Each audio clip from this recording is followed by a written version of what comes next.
Hey guys. This is what if Naruto became a spy. Disguised as a girl, Naruto will spy on Kage level kunoichi at the cute polar bear hot springs festival. On a related note, Sasuke deals with his growing attration to a mysterious new kunoichi. Hit like and subscribe if you like this one, and also please check the author in the description. Let's start.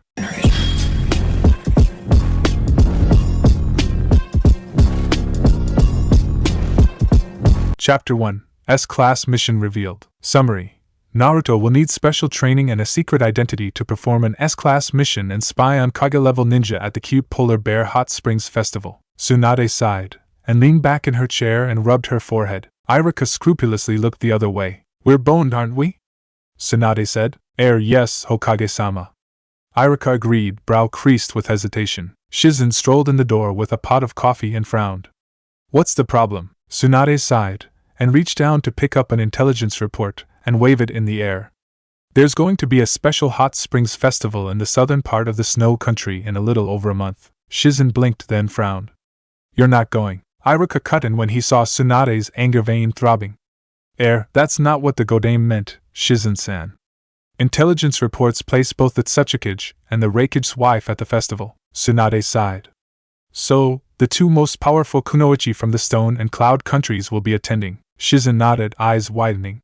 You think they're going to negotiate an alliance? Tsunade scowled, crossing her arms. Iruka pinched his nose. Any alliance between those two would definitely not be good for our country, but at the very least we should send a spy. Shizen put the almost forgotten pot of coffee on the desk. So, we need to send a spy to the hot springs. A ninja that can spy on Kage-level women in the bath. Jiraiya already volunteered, Tsunade said sourly, but the idea is not to unite them against the leaf. She grabbed the pot and refilled her cup. So, we send a kunoichi. Shizen said. That's the obvious solution. Iruka said, sighing. Too obvious. Shizen said, picking up on what he really meant, frowning. They'll probably have their own guards, ones who'll recognize all our jounin and chunin. Tsunade said. That's the downside of the open exams. Other countries can easily compile lists of all the chunin level or higher ninja in a village, if they have intelligence people present at all of the exams. So, we need to send a genin level kunoichi to spy on Kage level shinobi. Iruka sighed. The best answer would be Hinata, because of her Byakugan, but even if she had the confidence for it, those very eyes would make her too obvious. Tsunade growled. I could do it, if my age change jutsu wasn't so famous. Among kunoichi, it was the single most sought-after ninjutsu in the world. Shizen raised an eyebrow. What about me? I haven't built up the reputation you have either, Tsunade snapped at her. You're my public assistant and apprentice. The most obvious choice for the spy, even if you were never officially ranked as a ninja. Iruka, sensing another catfight, and being the wonderful sort of guy that averted them instead of encouraged them, stepped in. So, we basically need a kunoichi that doesn't actually exist, with the guts to spy on a whole bunch of really good ninjas. Tsunade rolled her eyes. It's not like there's a sex-change no jutsu that we can use on Kakashi or something. Iruka coughed, doubling over in the chair as his eyes went wide. You okay? Tsunade said. She did not get out of her chair. Iruka nodded. Well, there isn't such a thing as a sex-change no jutsu, but what about sexy no jutsu? For a moment, Tsunade glowered at him, thinking it was a come-on. Iruka cowered. Abruptly, Tsunade laughed. I remember now. She turned to her apprentices. Shizen, could you go get Uzumaki Naruto for me? He was unpredictable enough, it might actually work. Currently, Naruto was beating the tar out of himself. More accurately. He pestered Sasuke about training together, but his rival blew him off. Kakashi and him were doing some special Sharingan training. Then he'd went looking for Jiraiya. The old pervert blew him off to peep at women bathing. Naruto had just stormed off when the old pervert told him he was training for an S-Class mission. Yeah, right. Neji was doing some weird training with his uncle, and Naruto knew better than to go pester a whole entire clan of people that hated him. Who could do that fruity-eye thing and screw up his organs? Kiba was training with his family. Shino was training with his dad. So was Shikamaru, and Chuji, and Ino. He'd even went to track down Lee and Guy. They were off in one of the more forested training areas. They'd begged off, since Guy had been teaching Lee to open another gate. That sounded so gay, but he wasn't about to tell them that. Even Sakura was busy, practicing a jutsu on a fish like Tsunade had told her to. Naruto, reminded, again, that both his teammates had sensei that actually taught them stuff on a semi-regular basis, had finally just stormed off, shouting that he'd practice by himself. So he did. Sakura had rolled her eyes and told him he'd just be wasting his time. Naruto smiled. Actually, this was probably the most productive training he'd had since he'd learned the Rasengan. He jumped out of the way as a shuriken whizzed past, and threw one of his own. That's what he got for being distracted during training. While he was dodging, he was tackled from behind, and he rolled around, grappling. Finally, he managed to pull out a kunai and stab his opponent in the throat. The Kage Bunshin disappeared in a puff of smoke. Naruto's success was short-lived, however, as he had to immediately evade another batch of shuriken. He hid behind the tree and looked out across the field. So, it came from other there, so I must be in that patch of bushes. He thought out loud. Then he frowned. Shizen scowled. Naruto, what on earth are you doing? Ah! He shouted, and leapt away from his hiding spot while pulling 3 kunai out. He blinked. Shizen-ichin! You shouldn't sneak up on people like that. Shizen blinked back, and frowned. If you're having a breakdown, we should probably take you to the hospital, eh? Naruto said. Why would you think that? Shizen pinched her nose. Naruto, you were just wondering if you were hiding in the bushes of the opposite side of the clearing. Naruto blinked, and scowled in confusion. Well, of course I was. I don't know where the other 2 Naruto are, but I'm pretty sure one of them is in those bushes. He pointed, trailing off when he noticed Shizen was staring at him. What? He asked, half shouting. Never mind. Shizen said, waving her hand. Just, the Hokage wants to see you, immediately. Why? Naruto said, ever obstinate. He'd finally figured out a great way to train all by himself, and now the old lady wanted to interrupt him. I don't know, Shizen said. She didn't. Why would Naruto need to know about a top-secret kunoichi mission? She wagged her finger at him. But if the Hokage calls for a ninja, they should report immediately instead of asking questions. Yeah? He turned and shouted at the clearing. Oi! Naruto! Training's over now. Shizen stared. She fell down when he got an answer. What? Already?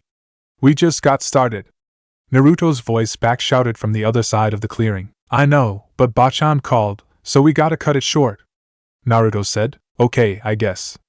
Naruto's voice came from a third place. 2 Narutos popped out of the bushes and waved. Bye. The original Naruto waved back, and the second and third poofed into smoke. Understanding hit Shizen like a train. Or maybe a truck. Kage Bunshin? She asked, staring at the genin her master had befriended. Yeah, of course. Naruto said. He laughed. What, you didn't think I'd talk to myself if I wasn't there, did you? He laughed again, faster and louder, and ran off to see the Hokage. His parting comment gave Shizen a headache. Hey, Tsunade-bachan, Naruto said, coming in through the window. That way the Anbu wouldn't give him a hard time. Naruto, that's not the way to address the leader of the village. Iruka scolded, looking up from a series of mission profiles. He had a bunch to hand out later that afternoon. Sorry, Naruto said. He tried again. Hey, Hokage-bachan. Iruka just groaned and rubbed his temples as Tsunade raised an eyebrow. Oi, brat, she said. I've picked you out to go on a special S-class spying mission in a month. But you'll need some special training first. Iruka had to admire the way she phrased that. That pushed every button Naruto had about missions. Yes, Naruto said, pumping his fist in the air. I'll do it. Good, Tsunade said. Here's the mission briefing. She handed him the scroll, and he practically pounced on it. By the way, she said, with a hint of a smirk, you'll need to be disguised as a girl during it. What? Naruto shouted. What do you mean, I have to be disguised as a girl? Iruka grinned. Finally, an object lesson in patience, and not jumping ahead. This would do Naruto some good. Naruto, he pointed at the scroll. Look carefully. You need to infiltrate a hot springs resort to spy on enemy kunoichi. To do that, you'll have to maintain your sexy no jutsu for several days, at least. Naruto frowned, peering at the scroll. He couldn't read the whole thing, since there were so many kanji, but he took Iruka's word for it. I dunno, he said, frowning. That sounds an awful lot like a mission the Arrow Sennin would give me. Tsunade's eyebrow twitched. It was bad that he said it. It was worse that it was true. Well, it'll only be perverted if you're a pervert about it. Naruto frowned, clutching his chin. Yeah, I guess that's true. He looked up and smiled. Well, I'll definitely take the mission, Iruka grunted. Just like that? How was Naruto supposed to learn about jumping into things if he was a good sport about it? Naruto rubbed the back of his head, sheepish. Well, I accepted, and I can't back down. That's my ninja way. He smiled. Besides, it's not like you two would try and trick me into a mission. Ero-sennin would and Kakashi might, but I trust you two more than them.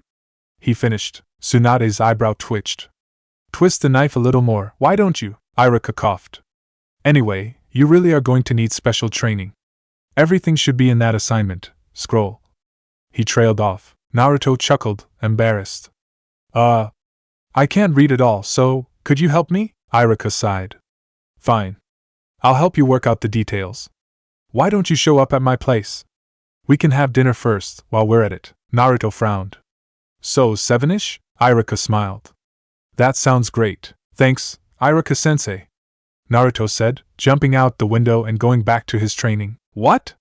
Iruka asked, a little nervous under Tsunade's leer. It's a suspicious circumstance that you've created for tonight, that's all. She responded. He wasn't sure what exactly she meant, but it was probably bad. Well, he said, it's not like that. I'll just be giving him some brotherly advice, I suppose. Tsunade smiled back. That's good. He could use more support. Iruka scratched his face, blushing again.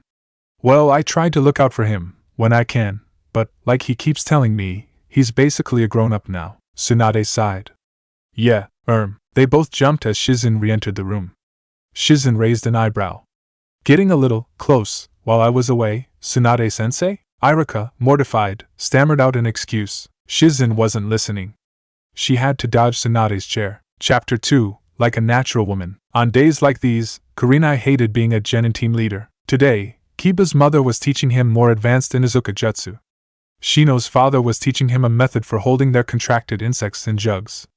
Even Hinata was training with her father, something she'd been doing ever since the Chunin exam. Since Kurenai couldn't take high-class missions while she was a team leader, that meant that on days when her team was training, instead of doing missions, she had nothing to do. Asuma, with this year's Ino Shikucho team, had the same dilemma.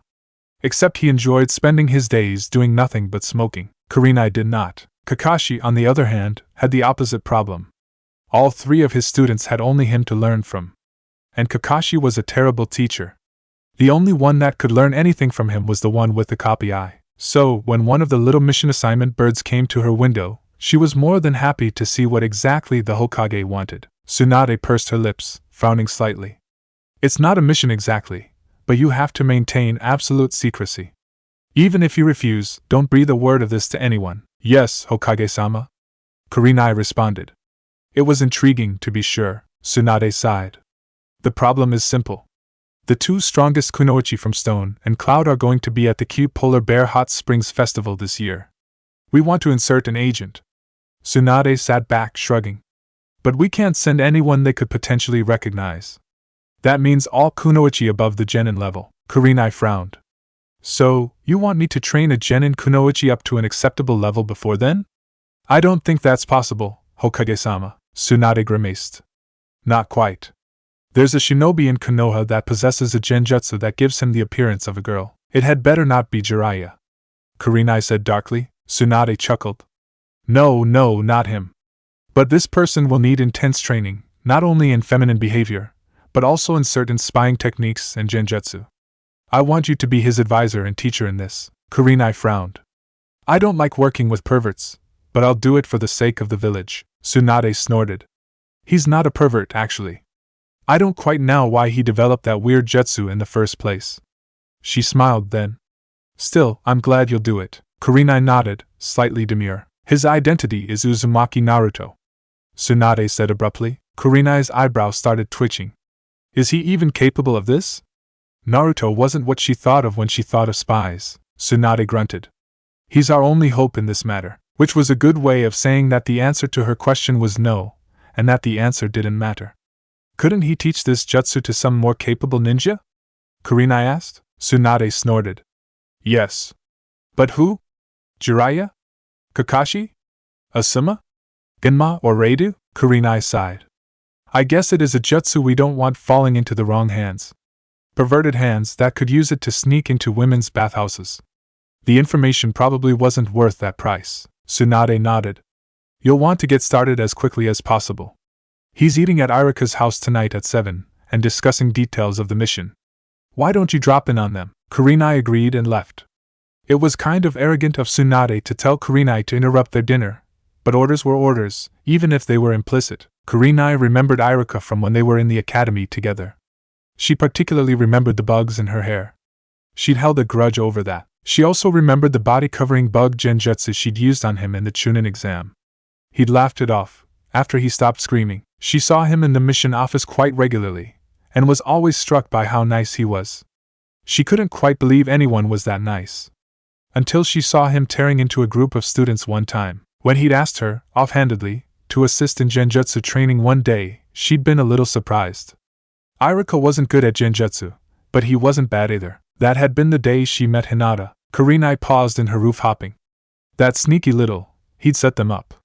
Sometimes it was easy to forget that the ever-responsible Irika had once been the class prankster. She couldn't exactly blame him, though, considering what a wreck Hinata had been. Kurenai landed, and rang the doorbell to his apartment. She smiled softly.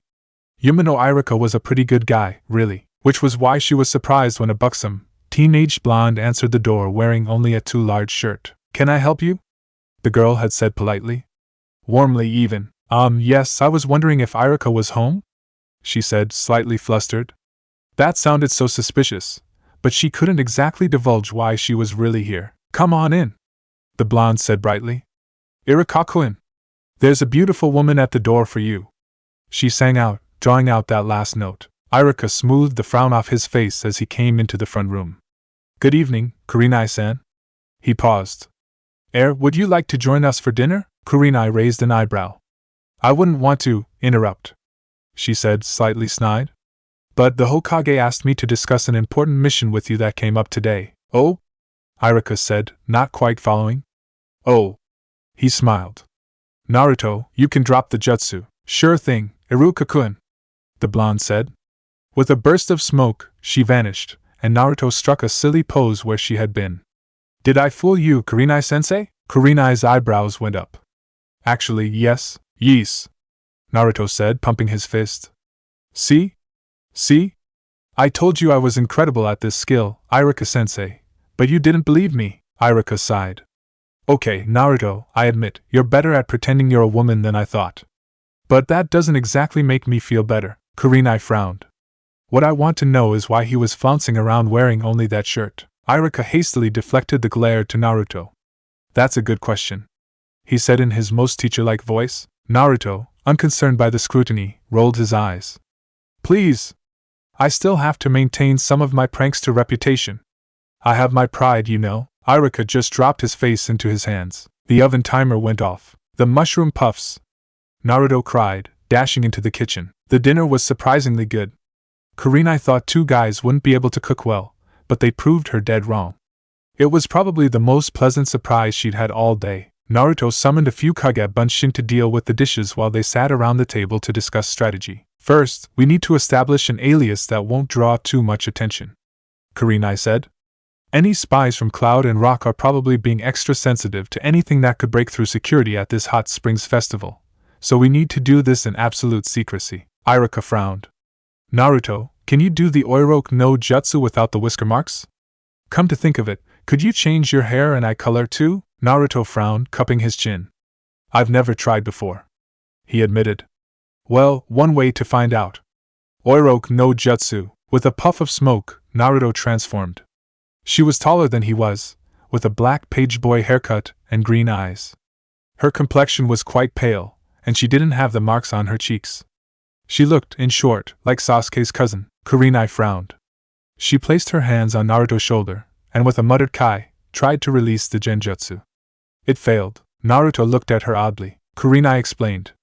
Most genjutsu, like henge, can be broken with that. She knitted her brows for a moment, before they came apart. That's not a pure genjutsu, Naruto shrugged. Well, I was really bad at henge, but I found I could do it if I filled my whole body with chakra. Instead of just layering it over me, it worked, Kurenai stilled. Naruto, that sounds like a ninjutsu. Using pure ninjutsu to change the body directly was incredibly dangerous. Molded chakra didn't usually react well with body tissue. That was the foundation of the Hyuga Juken. Naruto frowned. Well, I still do the same seal, and everything, but through my whole body.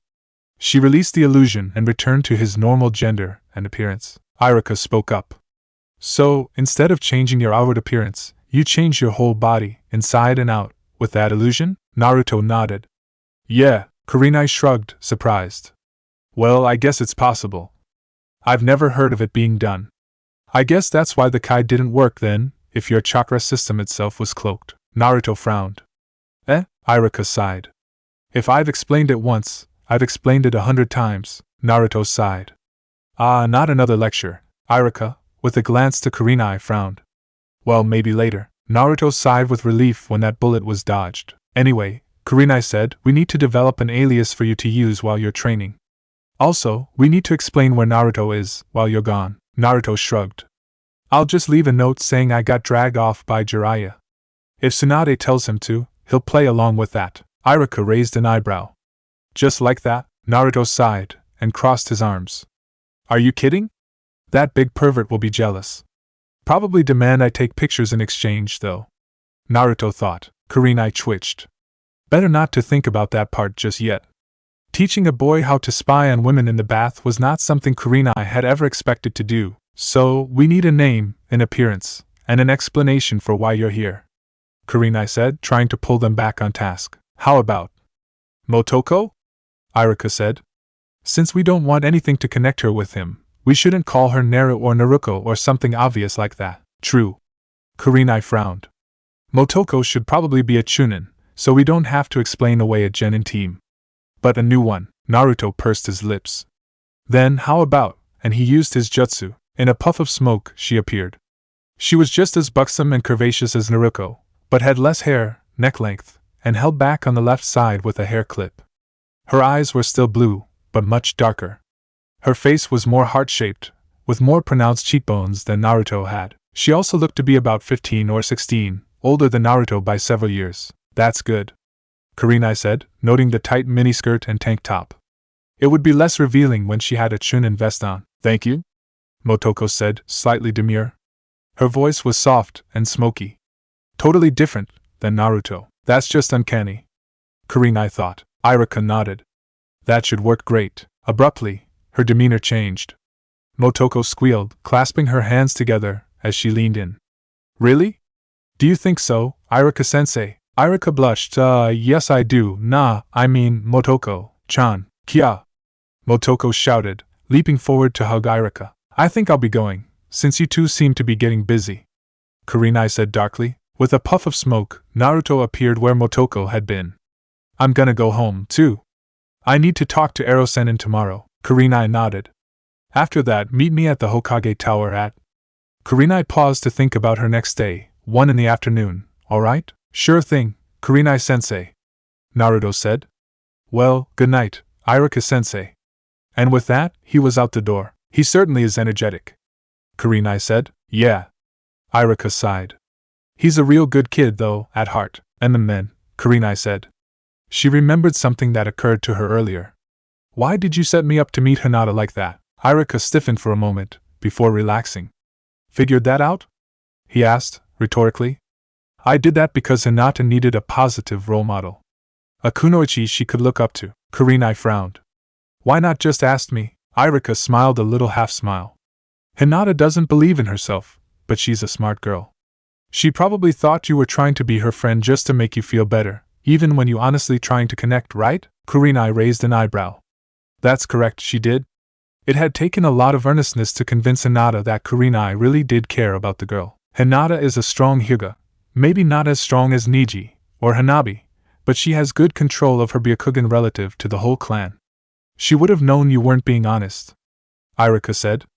Besides, it's what she expected, since her self-esteem was so low. That's remarkably insightful for you. Kurenai teased lightly. Thanks, Irika said dryly. But why be so circumspect? Kurenai said. That seems like an awful lot of dancing around. Irika sat quietly for a moment. The Hyuga clan doesn't quite approve of me. Why not? Kurenai asked, surprised. Irika shrugged. Hyuga Shirota lost all of his children and 7 grandchildren to the Kyubi. Hyuga Kid lost her husband, her brother, her children, her nephews, and all but one of her nieces. Hyuga Gendo lost his leg, his wife, and 3 of his 4 children. His son still can't walk. He paused, and let that sink in. There was a lot of opposition over letting Naruto into the academy. That seems a little unfair, Kurenai said savagely. Iruka shrugged. Sandaime-sama had the ANBU escort them out of his office, when they suggested I be removed because of that. Abruptly, Iruka grinned so broadly his eyes were nearly shut. Well, that was a fun evening. Do you want some tea or anything? Kurenai smiled softly. No, that's okay. It's late, I should go home. Chapter 3, Special Training, Beginning. Author's note, I'll be referring to Naruto as Naruto and Motoko interchangeably, while he's using his jutsu. Unfortunately, that also extends to pronouns. I'll try to keep people contextually obvious. So that's the situation, Ero-sennin. Naruto finished, crossing his arms. Jiraiya stared at his apprentice, telescope forgotten. Naruto, he said, standing up. Yeah? The boy responded, slightly nervous. This situation possessed bad potential. I'm so proud of you, Jiraiya said, grabbing Naruto by the shoulders. I worried that you wouldn't develop a healthy taste for peeping, but this surpasses my expectation in every way. Jiraiya's leer turned more unpleasant. Crazed, almost. You'll be so close, and you'll be collecting S-class pay. Not only that, but the targets are the incredibly attractive kunoichi of foreign nations. Jiraiya struck a pose, arms flung out and hair majestically blowing in the wind. They may be a little old for you, but this is your opportunity of a lifetime. Naruto grunted. So, you'll cover for me? Jiraiya chuckled. Definitely. Jiraiya suddenly turned serious. Naruto. There is something else. I won't take pictures, Naruto said flatly. Jiraiya sighed and slumped over. Well, okay. He straightened. More seriously though, what's your appearance going to be, that I can share? Naruto said. Oiroke no jutsu, he exclaimed, and was engulfed in ninja smoke. A buxom brunette wafted it away. So, what do you say, Jiraiya-sama? The girl said. Am I cute enough? Hell yeah, Jiraiya said. I didn't think it was possible, but this appearance actually exceeds the cuteness of the blonde. Oh, you're just teasing me, Motoko said, turning away with her hands on her cheeks. I'm not that attractive. No, it's true, Jiraiya protested. He draped an arm over her shoulder. In fact, why don't I take you out somewhere, get something to drink? I'm sure you'll have a good time. Don't forget who I am, Ero-sennin.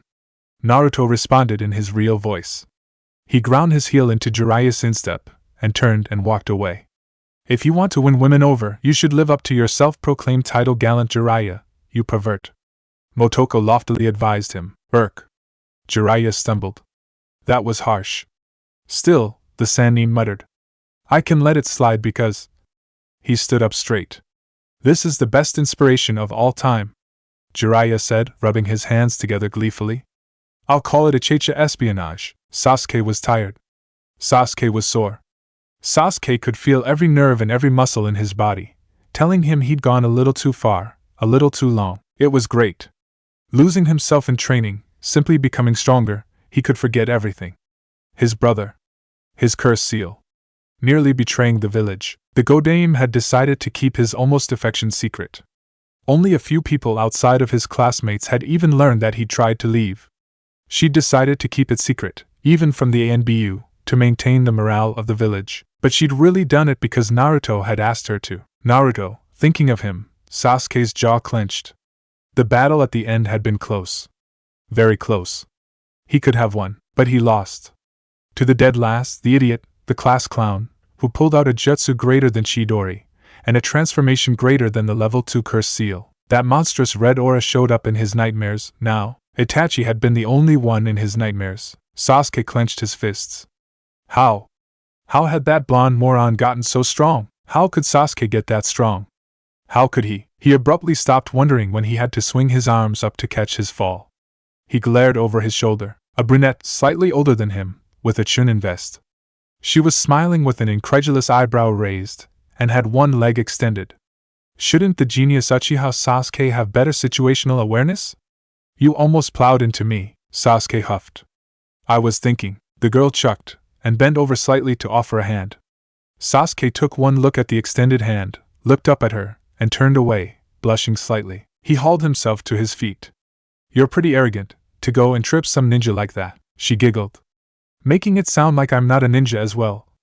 She jabbed him in the stomach with a finger. He felt a little disgusted that he responded by indignantly scrunching up. People will think you don't like girls. She finished. Sasuke turned away. I don't care what anyone thinks. He shot back, turning to walk away, saying a cool thing like that. She responded, slightly dreamy. Sasuke held back a disgusted snort. Fangirls, he thought, makes me think you're lying to me. She finished lightly. That wasn't what he'd been expecting. Huh? He said, turning to look at her. It's simple. She said, crossing her arms, incidentally forcing her breasts up and together. Sasuke scowled and looked away. If you really didn't care, then you wouldn't say anything. She leaned forward. So, I think you're really trying hard to maintain that cold-hearted bastard image. Then she flicked his nose. Sasuke scowled, reaching up to bat her hand away. Whatever. This isn't worth my time. There you go again, she said with a sigh, saying such excessively cool things. It kinda pisses me off. Then she reached out to flick his nose again. Would you stop that? Sasuke growled, reaching out and grabbing her hand. Grabbing some girl's hand. You move fast. She said, leaning against him. Be gentle, it's my first time. Gah! Sasuke said, pushing her away. Why are you teasing me anyway? Don't you have something better to do? She smirked, an eyebrow quirking up. You're right, I do. She turned and started jogging away. She looked over her shoulder and waved. See you around, Sasuke-kun. Sasuke snatched his hand back once he realized he was waving back. I see why you keep turning down Sakura now. Oh no. Sasuke turned, with a feeling of dread, to see Kakashi leaning against the wall behind him. He had his hands in his pockets, and his little orange book was nowhere to be seen. I hadn't thought of you as the type to like older girls, but in retrospect, it fits your character. Kakashi finished. She seems good for you. It's not that. Sasuke shot back. I don't know her, she was just being excessively familiar. He shoved his hands in his pockets and started walking home again. Kakashi ambled along next to his student. Ma. I think she'd be a good girlfriend for you. It's not like that at all. Sasuke growled back. Still, I should make sure she's good enough for my student. Kakashi said, exactly as if Sasuke had agreed with him. What's her name? I don't know. Sasuke bit out. I just met her. Kakashi sighed. I'm a little disappointed, Sasuke. Ninjas should be good at gathering information like that. The man was teasing him. It bothered Sasuke a great deal that he really was a little disappointed that he hadn't even learned that much. But only a little. Besides, Sasuke thought, it's not likely he'd ever run into her again. He was a little disappointed about that, too. But only a little, he reminded himself. Kunoichi was in something of a bind. For the next month, she would have to apply her every waking moment towards getting Naruto ready for the festival. That meant she wouldn't have enough time to train her own genin team. Being the responsible sort, she felt she should arrange for a substitute teacher for her team. But there was only one Jounin-level ninja that owed her enough favors to give up an entire month of Jounin-level missions for Genin-level C-class work. Kunoichi hoped the experience wouldn't scar her students too badly. Enko, I need to ask a favor. Kunoichi said. Enko looked up from the chair she was sprawled out in, inside the Jounin lounge. Yeah? The special Jounin replied, with a bit of trepidation. Enko owed Kunoichi a lot. Any favor she asked for could potentially be very unpleasant, and Enko would have to agree, really. She hoped it was something cool. You want me to kill someone? Enko said. No, nothing like that. Kunoichi said. With Enko, beating around the bush was a bad idea. Can you look after my genin team for a month? Enko stilled. Why can't you do it? That's classified. Kunoichi said. It was an acceptable reason between shinobi. Enko grunted. Yeah, I guess. You sure you want me to? Kunoichi smiled.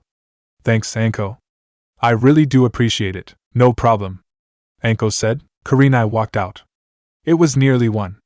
She'd be meeting with Naruto soon. Enko rolled back and pressed the palms of her hands into her eyes. A genin team, huh? Shit. She sighed, remembering her genin days. I think I need a drink. You seem to be taking this awfully well, Jiraiya. Tsunade said. Jiraiya chuckled. Sometimes, in a man's life, he has to acknowledge that his student has chances that exceed the ones he was given, and in that case, he casts aside his jealousy and happily supports his disciple. Jiraiya flung out an arm. This is called the compassion of the master. Tsunade stared. You're unbelievable. She growled. Saying a line like that about peeping on the women's bath? Jiraiya frowned. What else would I be talking about? Tsunade punched him out the window. Konnichiwa, Kurenai-sensei. Motoko hailed, jogging up to the Genjutsu master. The Jounin looked up from where she was sitting, a bench next to the Hokage tower. Good afternoon. I was a little worried you might have picked up bad punctuality from previous instructors, but I guess not. Kurenai said, standing up. So, how are you? She gestured vaguely. Walk with me. I'm doing great. Motoko replied, matching stride. I ran into Sasuke. He didn't recognize me. Kurenai raised an eyebrow. Really? Motoko pouted. A sensei should have more faith in their students' abilities, but I haven't taught you anything yet. Kurenai pointed out. I still don't understand how you developed such a good skill at masquerading as other people. Oh, that one's easy. Motoko responded lightly, sliding past the couple out on a stroll. For the last 3 years, I've done all of my shopping in Henj no Jutsu. I can emulate any age, either gender. She finished by grabbing her flexed bicep. Henj is a good skill for me, why even bother? Kurenai said. Well, Motoko said, getting quieter, I'm not exactly the most popular person in the village. I get better deals if I'm not me. Kurenai hadn't known that it was quite that bad. I see, so you should definitely teach me some amazing genjutsu, instead, Motoko said, suddenly janky again. With a sensei like you, I'll definitely reach a new level of mastery, Kurenai responded. Teaching someone else the subtleties of genjutsu, it was appealing. Kurenai just hoped that Naruto was smart enough. Well, he wasn't smart enough, if Kurenai was honest with herself. She hoped he was cunning enough. They were getting closer to a training area. Well, first, let's establish the basics, Kurenai said. How much do you know about genjutsu? They're illusions to trick people. Naruto immediately replied. Didn't Iruka teach you anything? Kurenai said. He tried, but I don't remember things so well. Naruto responded. Kurenai bit her tongue to keep from saying I can tell. Instead, she began a lecture. Actually, there are 2 kinds of genjutsu, and there are 2 uses for genjutsu. Making sure the other was listening closely, Kurenai began. Genjutsu work by manipulating the inner coils of the target and deceiving them into perceiving a false reality. There are 2 ways to do this. You can either cast the genjutsu over an area, or you can cast the genjutsu into a person. Kurenai stood straight, and the 2 were at the edge of a training ground. Area genjutsu can affect numerous people, but their effects are severely limited. Also, if someone suspects that they're under it, they can easily break free. Yeah, I was caught in one of those during the exam. It made us walk around in circles for hours. Naruto said. Kurenai nodded. That's a good, basic area genjutsu. By contrast, personal genjutsu can only be used on one person at a time, and you have to specifically target them. On the other hand, they can have almost any effect, and most people can be hypnotized into believing it's not a genjutsu, as well. These kind are potentially lethal. Naruto's eyes widened. I had no idea genjutsu were so amazingly strong, Kurenai smiled. It was good for her ego to meet someone so easily awed. That brings us to the 2 kinds of genjutsu, Kurenai said. Most genjutsu are used to manipulate people's perception of their surroundings to give you an advantage, either during a mission or during combat. Kurenai paused for emphasis. However, some genjutsu can force effects on the target with autosuggestion. It's possible to kill someone this way, but worse, this is the foundation of all mind control kenjutsu. Kurenai noted, with wry amusement, that Naruto, still with Motoko's appearance, had gone totally still, and was looking at her with wide-eyed enthusiasm. I doubt you'll be ready for those in a single month, though. We'll be concentrating on sneaking-type genjutsu, anyway, Kurenai said. Naruto nodded, a little disappointed. Well, those are great too. Depending on how you do with this, we'll see about those other kind later. Kurenai found herself promising. Really? Naruto said. That's great, he cried, punching the air. It had interesting effects on Motoko's anatomy. Remember what kind of body you're in. Kurenai scolded. Sorry. Naruto said. So, what jutsu am I learning first? Kurenai shook her head. None, eh? Naruto said. But how am I supposed to learn, if you won't teach me jutsu? First, we need to improve your chakra control, Kurenai said. As it stands, your control is terrible, right? Naruto sighed. That's what everyone says. Kurenai nodded. Well, to improve it, you're going to have to practice. That's what we'll do for today. All right, Naruto said. Let's get started. It had been a long day. First had been shuriken practice in the academy, complete with shouts of Konohamaru, "If you aren't more careful, I'll poke your eye out myself." Then the ninja office had to assign a hunter nin. That had run late, until past 11. After that, Iruka had stopped by the grocery store to pick up some odds and ends that he was running low on. So Iruka, dog-tired, with a bag or groceries clutched in one arm, hurried home. It was just past midnight, and Iruka had to get across town to where his apartment was. It was in that condition that Iruka found Mitarashi Anko passed out just inside an alley. "Anko-san?" he asked, leaning over, but not too close, as he crouched next to her. She mumbled something unintelligible, and rolled over. Iruka grunted.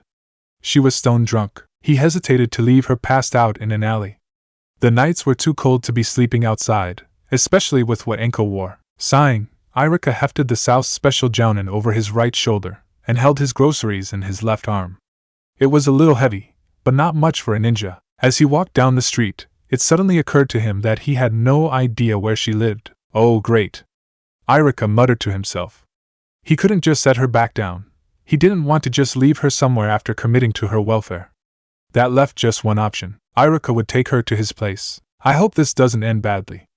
Iruka muttered to himself. Iruka could be foolishly optimistic sometimes. Chapter 4, Special Training Middle. "Motoko, what the hell are you doing?" Kurenai asked. Standing on top of the river, looking remarkably disheveled, was Motoko, with a potted plant on her head. Doing the chakra molding exercise Kurenai had given her yesterday. "Kurenai-sensei!" Motoko exclaimed, slipping a bit. The plant wobbled dangerously before abruptly righting itself. It was being held in place with chakra, Kurenai realized. Motoko, or rather Naruto, was actually doing something quite difficult. Standing on a river required a constant flow of chakra out through the legs. Keeping the plant stuck to her head was like the tree climbing exercise. An exact amount had to be steadily kept. Too much and the pot would crack. Not enough and it'd slip off. Finally, the hand seal exercise required periodic bursts of chakra. So, Motoko was flowing chakra out her legs at a constant rate, maintaining a constant amount of chakra in her forehead, and molding a specific amount of chakra in her hands at an interval. Come to think of it, this was all happening while Naruto maintained the henge across his whole body. It was actually an excellent exercise to improve control, better than what Kurenai had actually assigned. But it required a substantial well of chakra to keep so much of it active. Plus, it was a damn sight sillier looking. "Have you been out here all night, Motoko-chan?" Kurenai asked, surprised. "I guess so." Motoko cheerfully agreed. "I'm pretty tired though, since I've been doing this exercise for a couple hours now." "A couple hours," Kurenai repeated. "A couple hours of that would put her in the hospital with chakra depletion. Or even burnout." "Yeah. I pretty much worked out the drill an hour or two after I got home, so I put Uck in here." Motoko bobbed her head, drawing attention to the plant on my head. "That got too easy quick though, so I came out here after that to stand on the moving water." "I see," Kurenai said faintly. She had been told that Uzumaki Naruto was a stamina monster, but she never quite understood until now. "Ah," Motoko said, sighing as she set the plant down by the riverbank, "that was a good exercise. I could really feel the burn." "Motoko-chan," Kurenai said, "what burn?" "You can't actually feel the chakra in your body. Unless you begin to burn out your chakra circulatory system." Kurenai suddenly felt like she needed to sit down. "Ah, so that's what that is," Motoko said cheerfully. "I just know I have an easier time controlling the chakra during training, when I can feel the pain in my body." Kurenai squeezed her eyes shut. "Motoko-chan," Kurenai began, "if you'd paid any attention at all in your academy lectures, you know that burn is the feeling of your chakra cooking your body. Too much, and you could cripple yourself." Motoko blinked. "Really?" She sat down, rather heavily. "I guess it's a good thing I heal so well then." Kurenai nodded, slightly dumbstruck. This kid was nuts. "Anyway," Kurenai said, "why don't we take a break then, so you can rest?" "But I'm not tired," Motoko whined. At Kurenai's disbelieving stare, she qualified it. "Okay, well, I'm tired, but not too tired to train, and I have plenty of chakra left." "You would," Kurenai muttered. "Well, then, do the drill as I showed you." "Okay," Motoko said, far more enthusiastic than someone who just spent a night burning chakra could logically be. Naruto, Kurenai was astonished to find, had surprisingly good chakra control. It wasn't great, but after listening to everyone talk about how terrible it was, she was surprised at the reality. But, she reasoned, The last time someone had thoroughly evaluated Naruto's skill had been before the Genin exam. Since then, Naruto had learned Kage Bunshin, Kuchios, and rumors told, but Kurenai was a little incredulous of this one, Rasengan. Constantly performing A-rank ninjutsu was bound to improve someone's control. Naruto's seal-making speed was pretty atrocious, though. That had been the focus of the drill Kurenai had given him. Alright, that's enough, Kurenai said. She was satisfied. Well, you've progressed a lot faster than I thought. I guess it's time to teach you some jutsu. Kurenai raised an eyebrow at Motoko's enthusiasm. Almost as bad as Lee.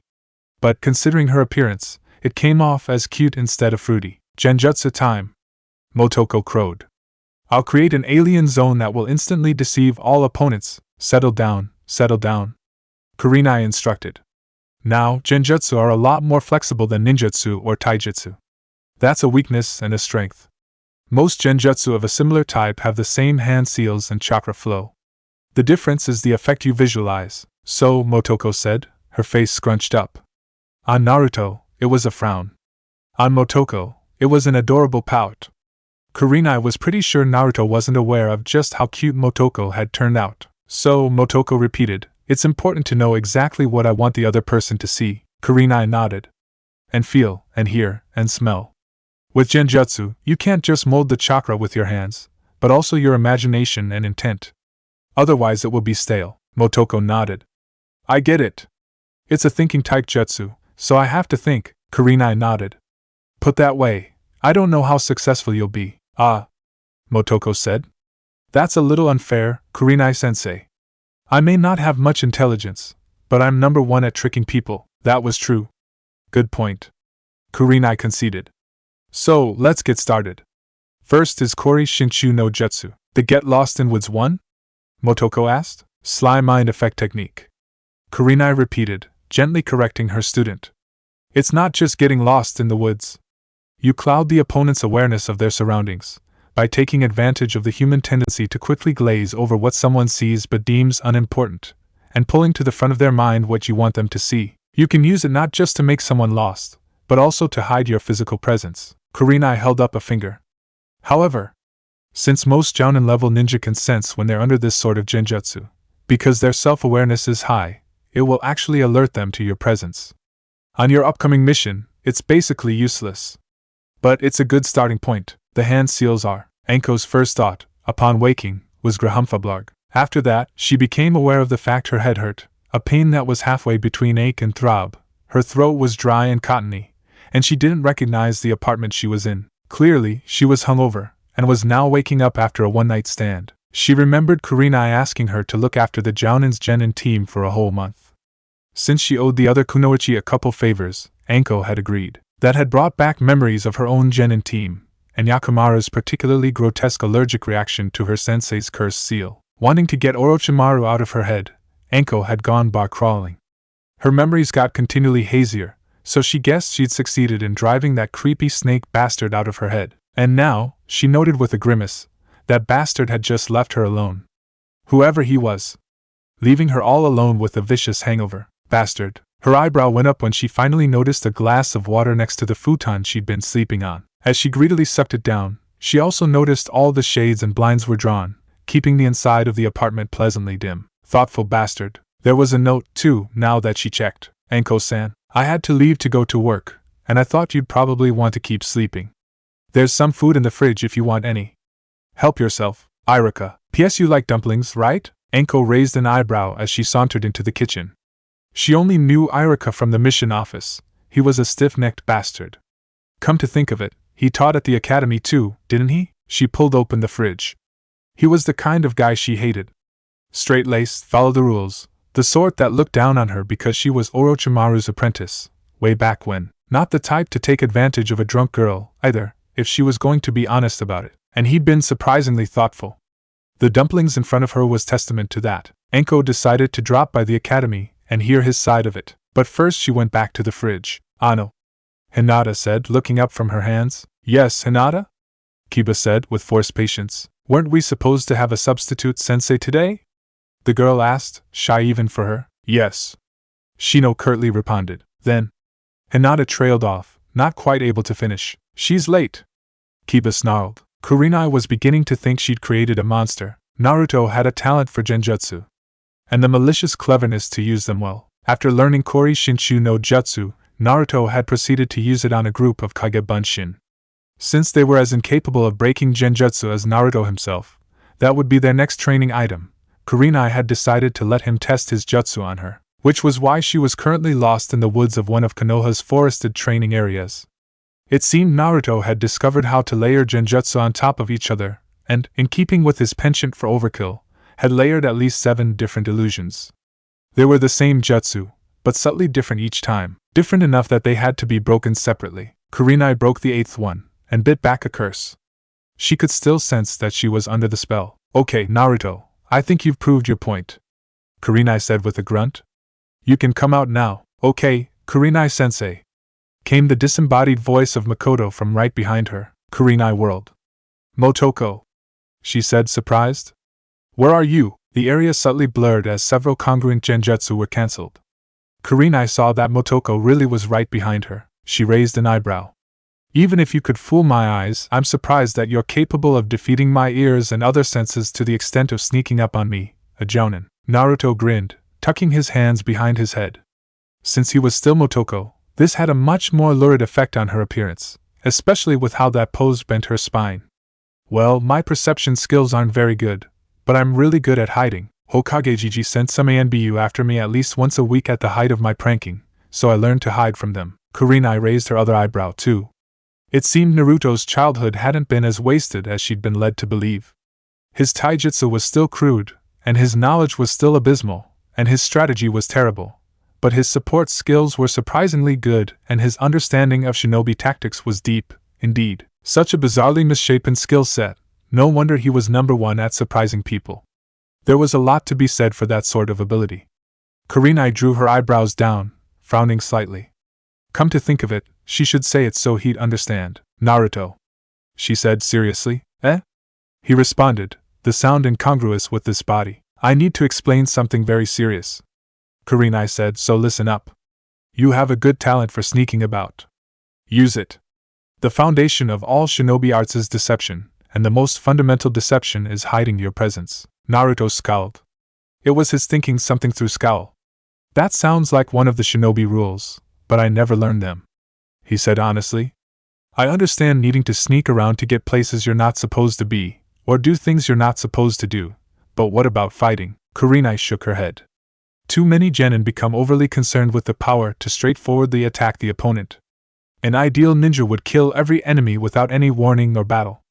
That's why defense is so much harder than offense for a ninja, why an assassination is only a B or a class, while the comparative defense is an A or S class. Hit and run, striking only a few times before the enemy can react, and fading back into hiding, that is a ninja," Kurenai said empathetically.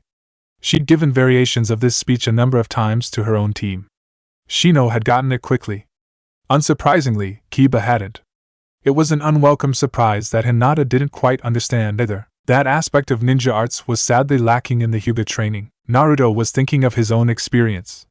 The talk about assassination versus guardian missions drew his mind back to his own first serious mission, Momochi Zabuza. Kakashi had described him as an expert in silent killing. Naruto would never forget that feeling of helpless terror as those thick mists rolled off the lake and Zabuza so easily attacked them. Naruto was only beginning to understand the depths of Kakashi's strength, and Zabuza had so quickly pushed his sensei to his limits by using a simple D-rank skill, the basic technique of the hidden mist village. Naruto experienced a paradigm shift. "Yeah," he said slowly. "Yeah, I understand." He thought harder, scrunching up his face. "It seems like, to defeat the opponent, first defeat their senses." Kurenai blinked. A cunning insight, indeed, better than she could have come up with. "That's exactly right, Naruto," she warmly praised. "And the obvious corollary is, to be undefeatable, have unfoolable senses." That segued perfectly into what she wanted to cover next. "So, I'm going to explain how to break genjutsu now." Iruka didn't pause in his screaming when he felt a ninja's presence outside the door. He wasn't as close to the Godame as he was to the Sandame, and it didn't feel like the Hokage either, who was really the only person he'd interrupt a lecture for. So he finished screaming at Konohamaru for inattentiveness. Then he scowled as he set the class to copying down the shinobi rules. He stood over them, staring, as they worked. A little pressure wasn't exactly healthy, but it was important that they get used to it for when they became ninja. Finally, class ended, and he dismissed them. Then he said, "You can come out now." Anko slid through the door. Apparently she'd disguised her presence from the students. "Hey," she said, smirking. "I'm surprised you could sense me." Iruka rolled his eyes. He caught a lot of guff for being the Chunin sensei, sometimes. Naruto alone necessitated a good situational awareness. And he wasn't the only deviant little bastard I have to teach, Anko grinned. "Talking about your students like that, how two-faced." Iruka gave her a flat stare. "Anko-san," he said, "I'm teaching them how to be shinobi, right?" Anko said, a little flustered. Most weren't able to turn the tables on her like that. A little more seriously, she continued. "So, what happened last night?" Iruka shrugged, rubbing his scar.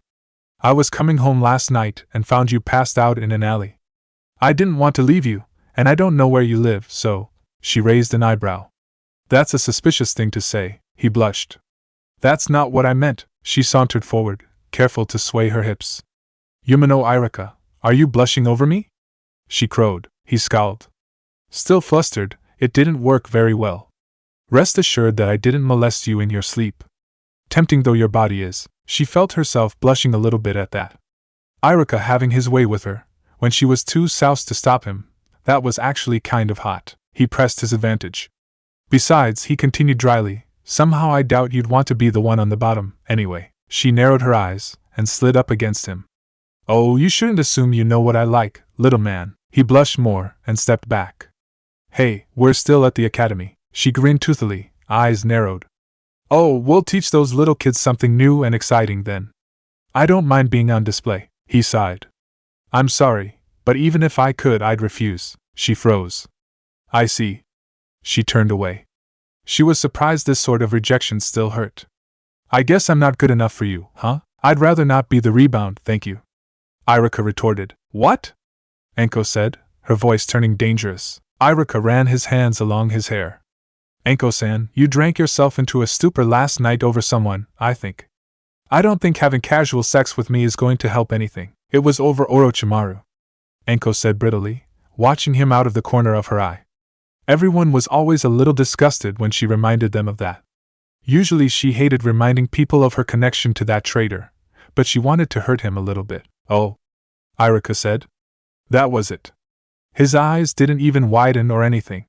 "I forgot about that." She turned back to him fully now, leveling a disbelieving stare.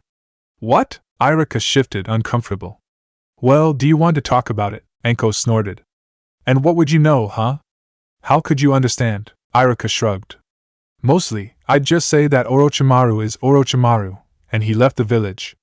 However, Anko-san is Anko-san, and stayed. He left me behind, he tossed me aside." Anko said, bitter. "It still stung." "Good," Iruka said. When she snapped her eyes up, he shrugged uncomfortably. "That guy's a crazy bastard. You're better off without him, I think." Anko considered him for a moment. "You're pretty unbelievable, you know that?" she said. Then she smiled.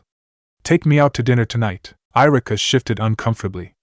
"I can't," he admitted. He hastened to explain, to temper the rejection. Heavens knew Anko had had enough of that. "I'm having a couple friends over, but..." Anko frowned sourly. "Well, in that case, I'll join you, and we'll go out somewhere afterwards, okay?" And then she smiled again, full-blown this time, and jumped out the window. "See ya!" she shouted, almost giggly, and left. Iruka groaned. Explaining this to Kurenai and Motoko would be difficult. "I'm really taking a chance on this, here," Kurenai said. "Loaning out technique scrolls to someone at a too low rank is a violation of village security measures. You can trust me 100%. Motoko responded, before coming closer to whisper conspiratorially. "Besides, Bachan could make that kind of trouble go away." Kurenai shrugged. "I'd rather she didn't have to. Just don't let anyone see what you have, okay?" And then, Kurenai grew a serious look. "Besides that, these are my personal collection of illusion techniques. If you lose them, I'll get angry." Motoko shivered involuntarily. "Sir, yes, sir," she responded. "Good," Kurenai said. "Now I'm going to go get ready for dinner." And with that, the Jounin leapt up onto the roof and sped away. "But we're eating with Iruka in 2 hours," Motoko said, confused, and then shrugged. Whatever. It's not like Naruto understood girls, anyway. Carefully, Motoko tucked the valuable technique scrolls into her backpack and strode down the street. Hey! A familiar voice called from her side. Motoko turned and raised an eyebrow. There was Kakashi, dragging along Sasuke, who was studiously looking the other way. Do I know you? Motoko said politely. Probably not. My name's Kakashi. The Jounin replied easily. This is Sasuke. Uchiha Sasuke. The Jounin said, jerking a thumb at his student. That's nice. Motoko said coolly, turning to walk away. She wasn't comfortable associating with Kakashi. He could too easily suspect something. Better to avoid them. With that, Motoko walked away. Ma, Kakashi said. What's with the cold shoulder? Why didn't you even introduce yourself in return? She clearly doesn't like you, Kakashi-sensei.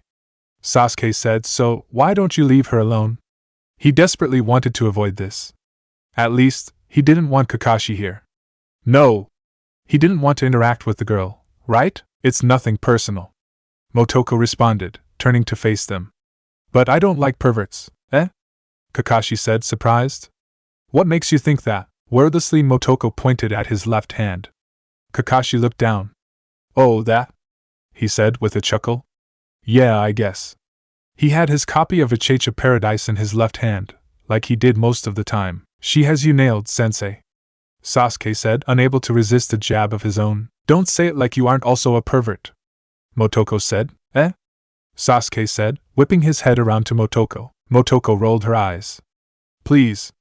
You're that guy's student, she said, pointing at Kakashi and ignoring the Jounin's muffled protest. And anyways, I've seen the way you string all those girls along. She turned back, muttering to herself. Creepy bastard. Hey! Sasuke said. That's not true. Kakashi silently disappeared. No way Sasuke would let up, now. Mission accomplished, he thought to himself. Oh? Motoko said slyly. This was the perfect revenge. Naruto thought to himself. He was a genius. Acting so cool, she said, sauntering up to poke him in the chest. You're trying to get them interested in you. Admit it. I am not. Sasuke exploded. They're just a bunch of lame girls. I don't get what they like about me, and I wouldn't care even if I did, PSH, Motoko said, rolling her eyes. Just words, little boy. I'm not a little boy. Sasuke said, crossing his arms and looking away. Well then, why don't you show me what a man you are? Motoko said, soft and sultry, leaning in against him. Urch. Sasuke said, swallowing. Motoko laughed, and Sasuke could help blushing. She was disheveled and sweaty, and her hair was limp, and it was obviously from training. Sasuke liked that. And she was cute, and so confident. Then she shoved him, and he pinwheeled a bit before falling down. She winked. Maybe once you're a little older, I'll make you into a man then, Sasuke-kun. His cheeks heated up as she walked away. For a moment his attention was drawn to the sway of her hips, and then he shook himself, and stood up. Wait! He called out to her. She turned, and arched an eyebrow. What? She said. What's your name, at least? She grinned, and called back. Motoko's my name, but you can call me Motoko-chan. She winked saucily, and Sasuke could feel his cheeks getting even redder, as the girl bounded off. Motoko-chan, huh? He said with a raised eyebrow. Anko hummed to herself as she bounced along. Someone else was cooking her dinner tonight. Also, she was going to take Irika out for some fun, and see where that went. She had some high hopes for this one. She was nearly home when she noticed 3 genin hanging out, looking totally bored, on the roof of a nearby building.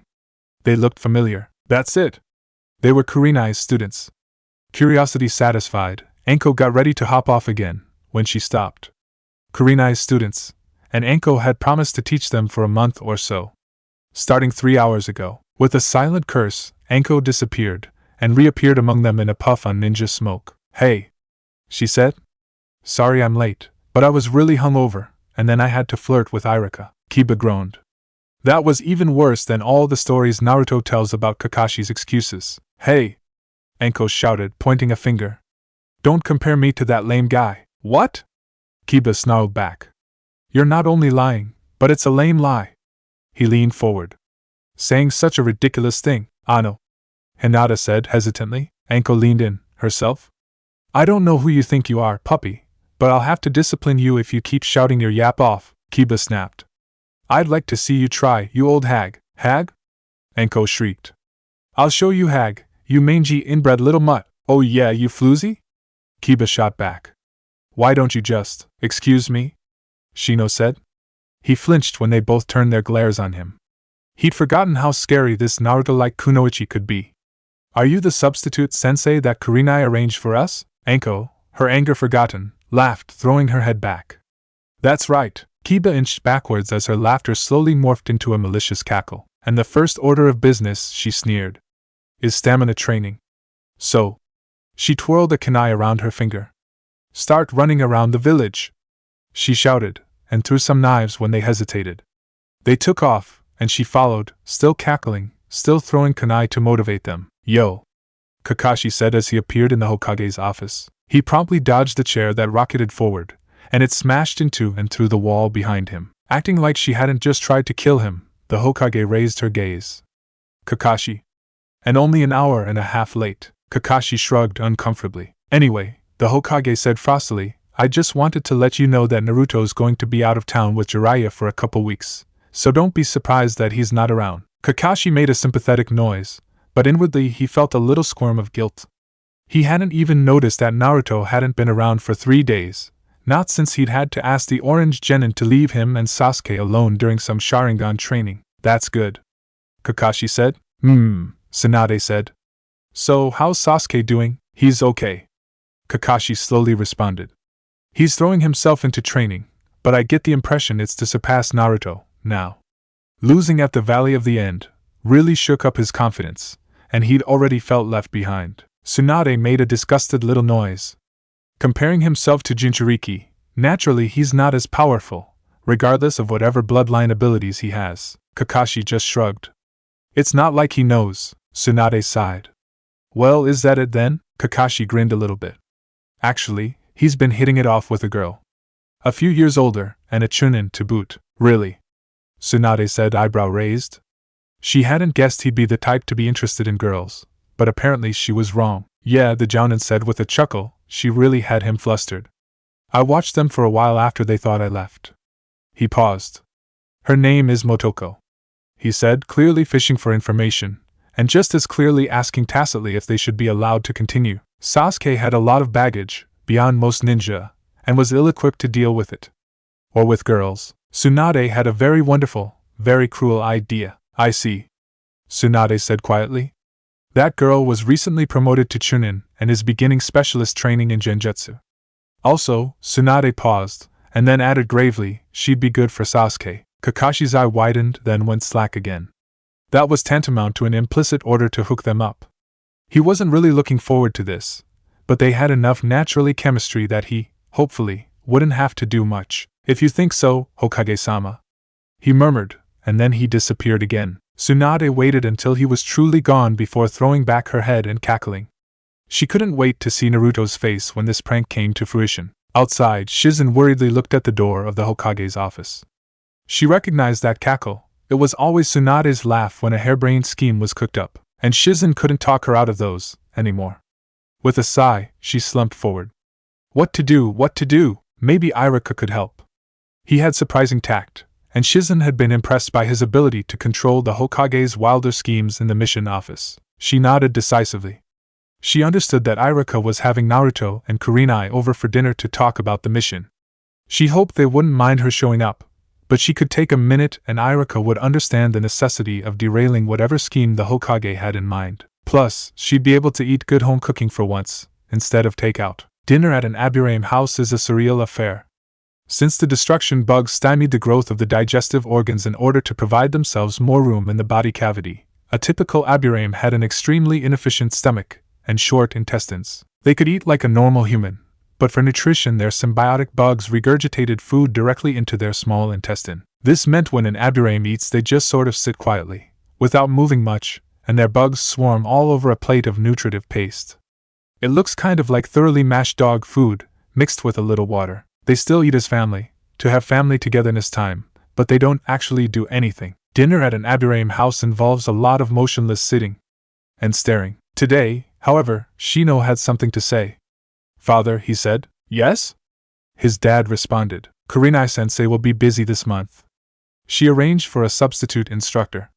Shino said. His father patiently waited for his son to finish. A rhetorical question would be an interruption, not an affirmation that he was listening. Midarashi Anko. Shino finished. His father sat, pondering that for a moment. That woman, he finally said, is a total babe. Yes. Shino agreed. The conversation was over. Chapter 5, Special Training End. Kurinai paused to check her reflection in her compact mirror. Iruka-kun, the noodles are ready! Motoko shouted inside. Kurinai smiled a little at that, and knocked on the door. It flew open almost immediately. Come on in, Kurinai-sensei. Motoko said, smiling. Motoko. Kurinai looked over her student as Motoko closed the door. Didn't you get cleaned up at all before you came here? Nope. Motoko said. I spent the whole time practicing genjutsu with some Kage bunshin. I lost track of time, so I had to rush over here to avoid being late. I see. Kurinai said. It made her a little proud to think her student was so dedicated. Iruka chuckled as he came out from the kitchen. If only you had been that dedicated to schoolwork, maybe you wouldn't have been in last place. That's not fair, Iruka-sensei. Motoko objected.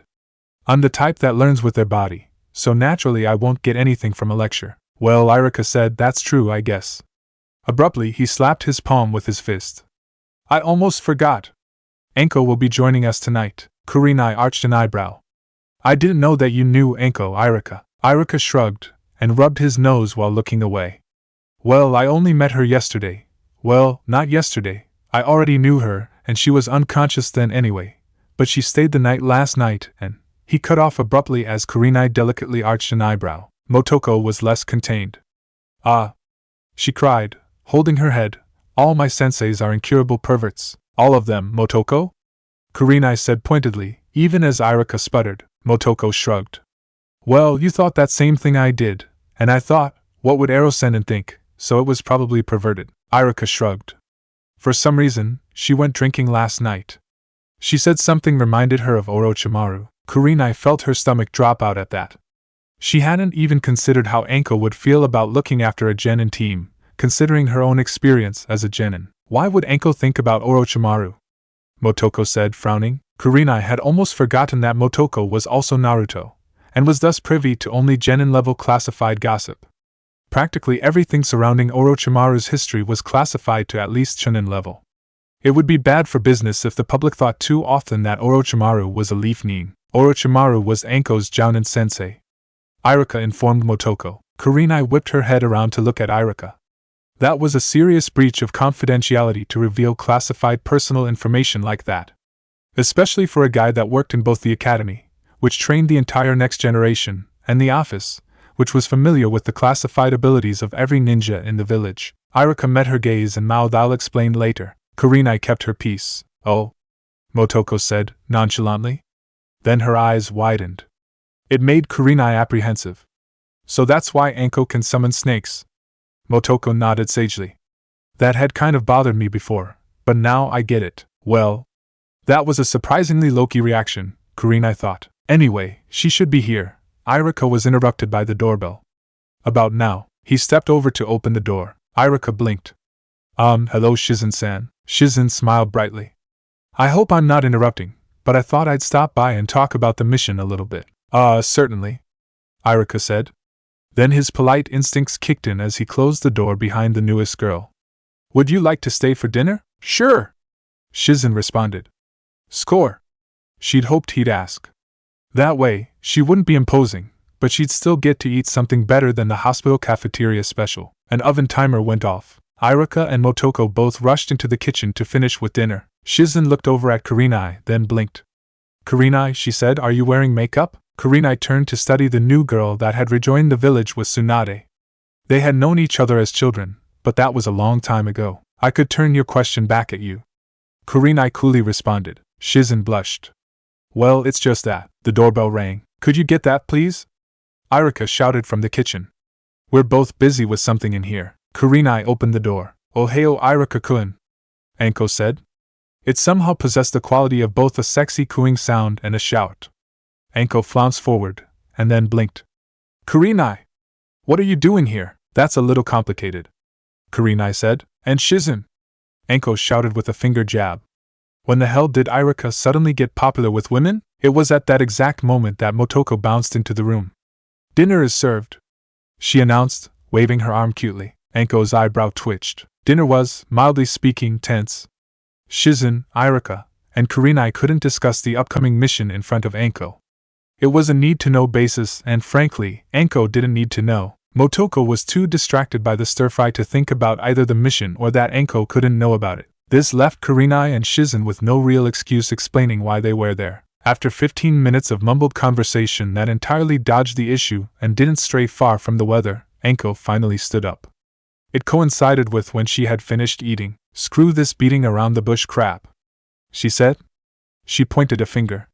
Just when I finally find an interesting guy, I won't lose Irika to any of you. WW what? Irika said, choking on some green pepper. That's assuming an awful lot. Anko-kun, Kurenai said frostily. Shizen just blushed. Then, she hurriedly helped dislodge the green pepper from Irika's throat when he started turning blue. Motoko frowned. Well, you're a little perverted, but I approve. Anko stared. What? Motoko bobbed her head and smiled cutely. Yeah. Irika's like my family, and I think you'd be good for him. She frowned. Just don't get too kinky with him, okay? Anko smirked.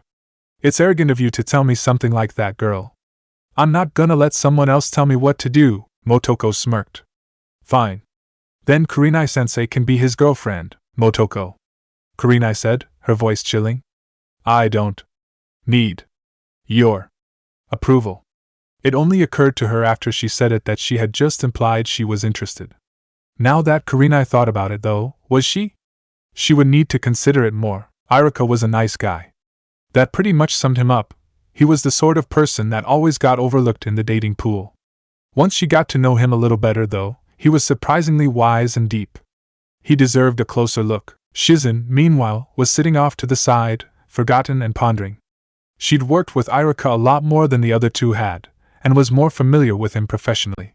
He had been a huge help getting Tsunade acclimated to her new job, and had even run the mission office practically by himself after Sandame had died. He was nice but boring. After a childhood on the road with Tsunade, and Tsunade's shenanigans, nice but boring was exactly what the doctor ordered. Maybe Anko was onto something. Anko's thoughts were much more straightforward. They went something like this. 1. He was cute. 2. He wasn't creeped out by her. 3. He didn't care about Orochimaru. 4. He was nice. Conclusion, get him. Hey! Irika protested. Don't I get any say in this? All 3 Jounin-level kunoichi whipped their eyes around to stare at him. Irika flinched.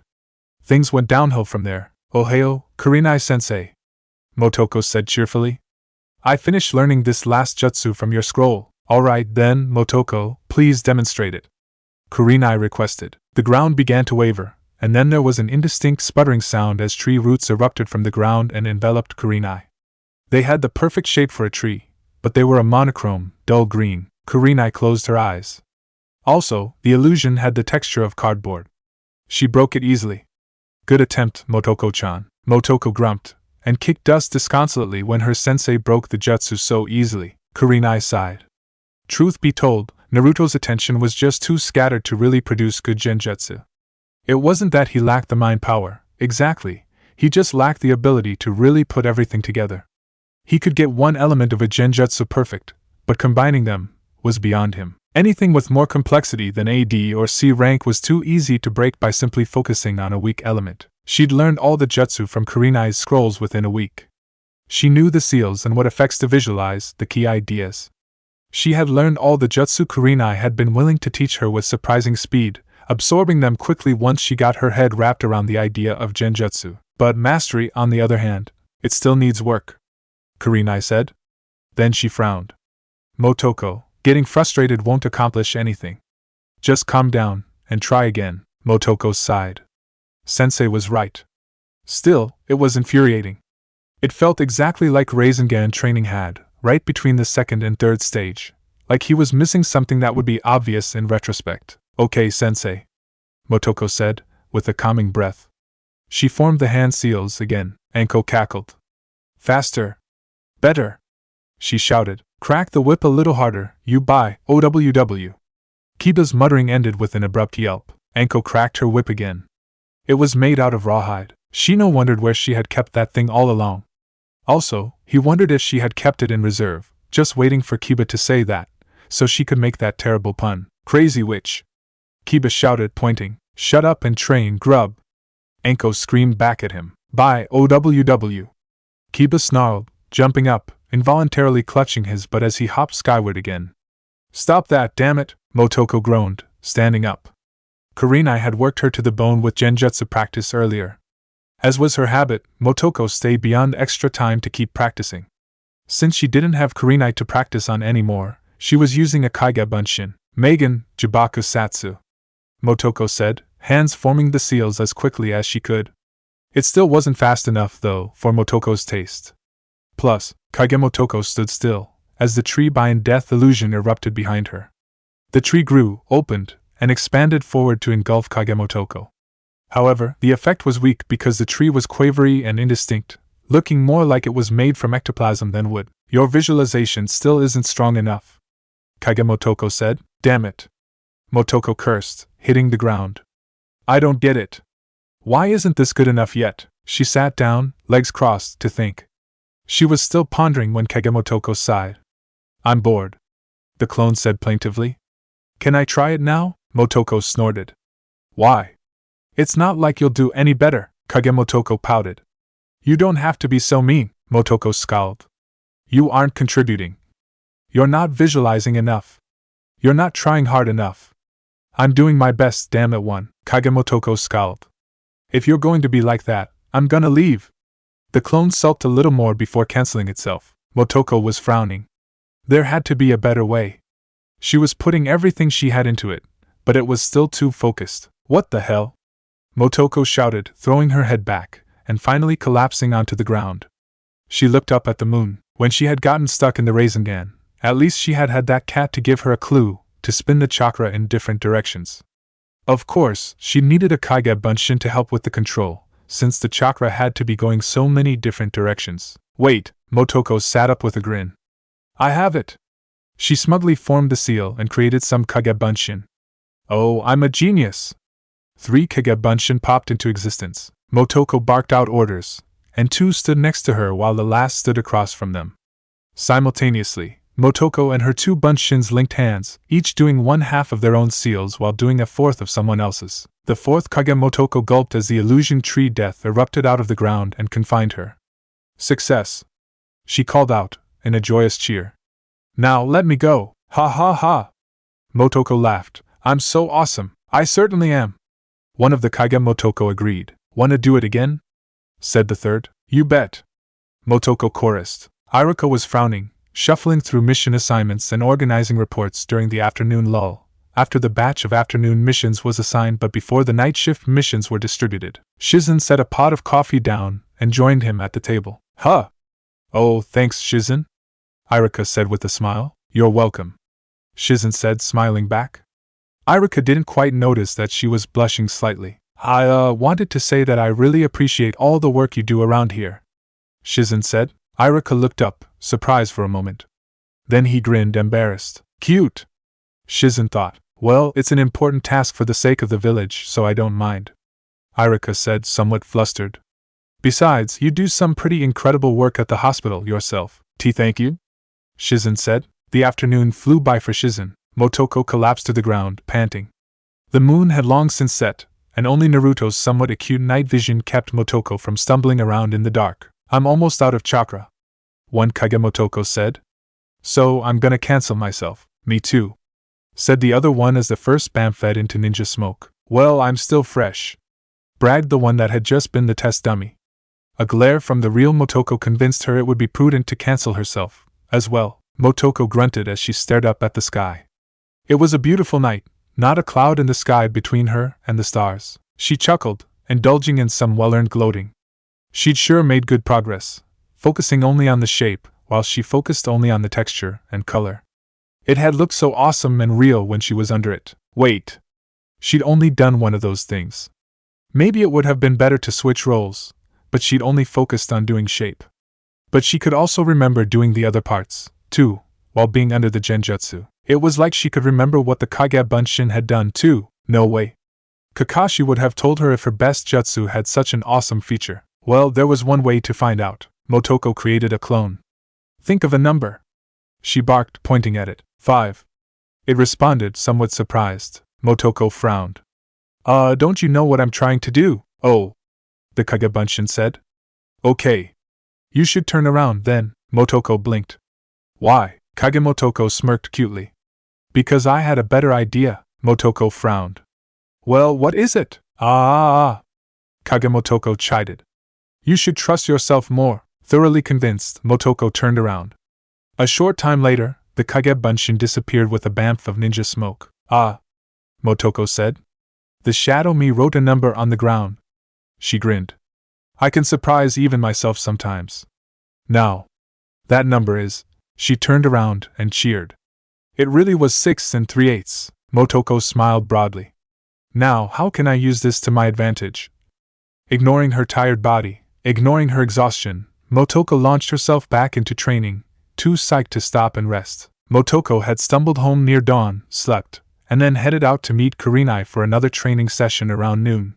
They had covered behavior and etiquette for the women's side of a hot spring. Motoko was determinedly compartmentalizing that information so she wouldn't turn into a pervert once she was Naruto full-time again. But the day was nearly done, and the sun was setting, and Motoko was looking forward to turning in a little earlier than usual. Yo, Motoko grunted, turning to face the pair behind her. Kakashi had barely glanced up from his book, and Sasuke was glaring at him. What do you want, pervert? Motoko flatly said. Ma, Kakashi said, I just thought it would be impolite if your friends didn't say hi to you in the street. Motoko raised an eyebrow. It stung, a little bit, that Kakashi would call Motoko a friend when he wouldn't do the same for Naruto, his own student. Whatever. Motoko said sourly, turning to walk away. Kakashi raised an eyebrow. Well, see you tomorrow, Sasuke. He vanished. Sasuke grunted, and turned to catch up with Motoko. Hey, he said. That was kinda rude, don't you think? Motoko grunted. That guy, he reminds me of my own Jounin-sensei. I respect him as a ninja, but I resent him for not training me as much as I'd like. Sasuke grunted.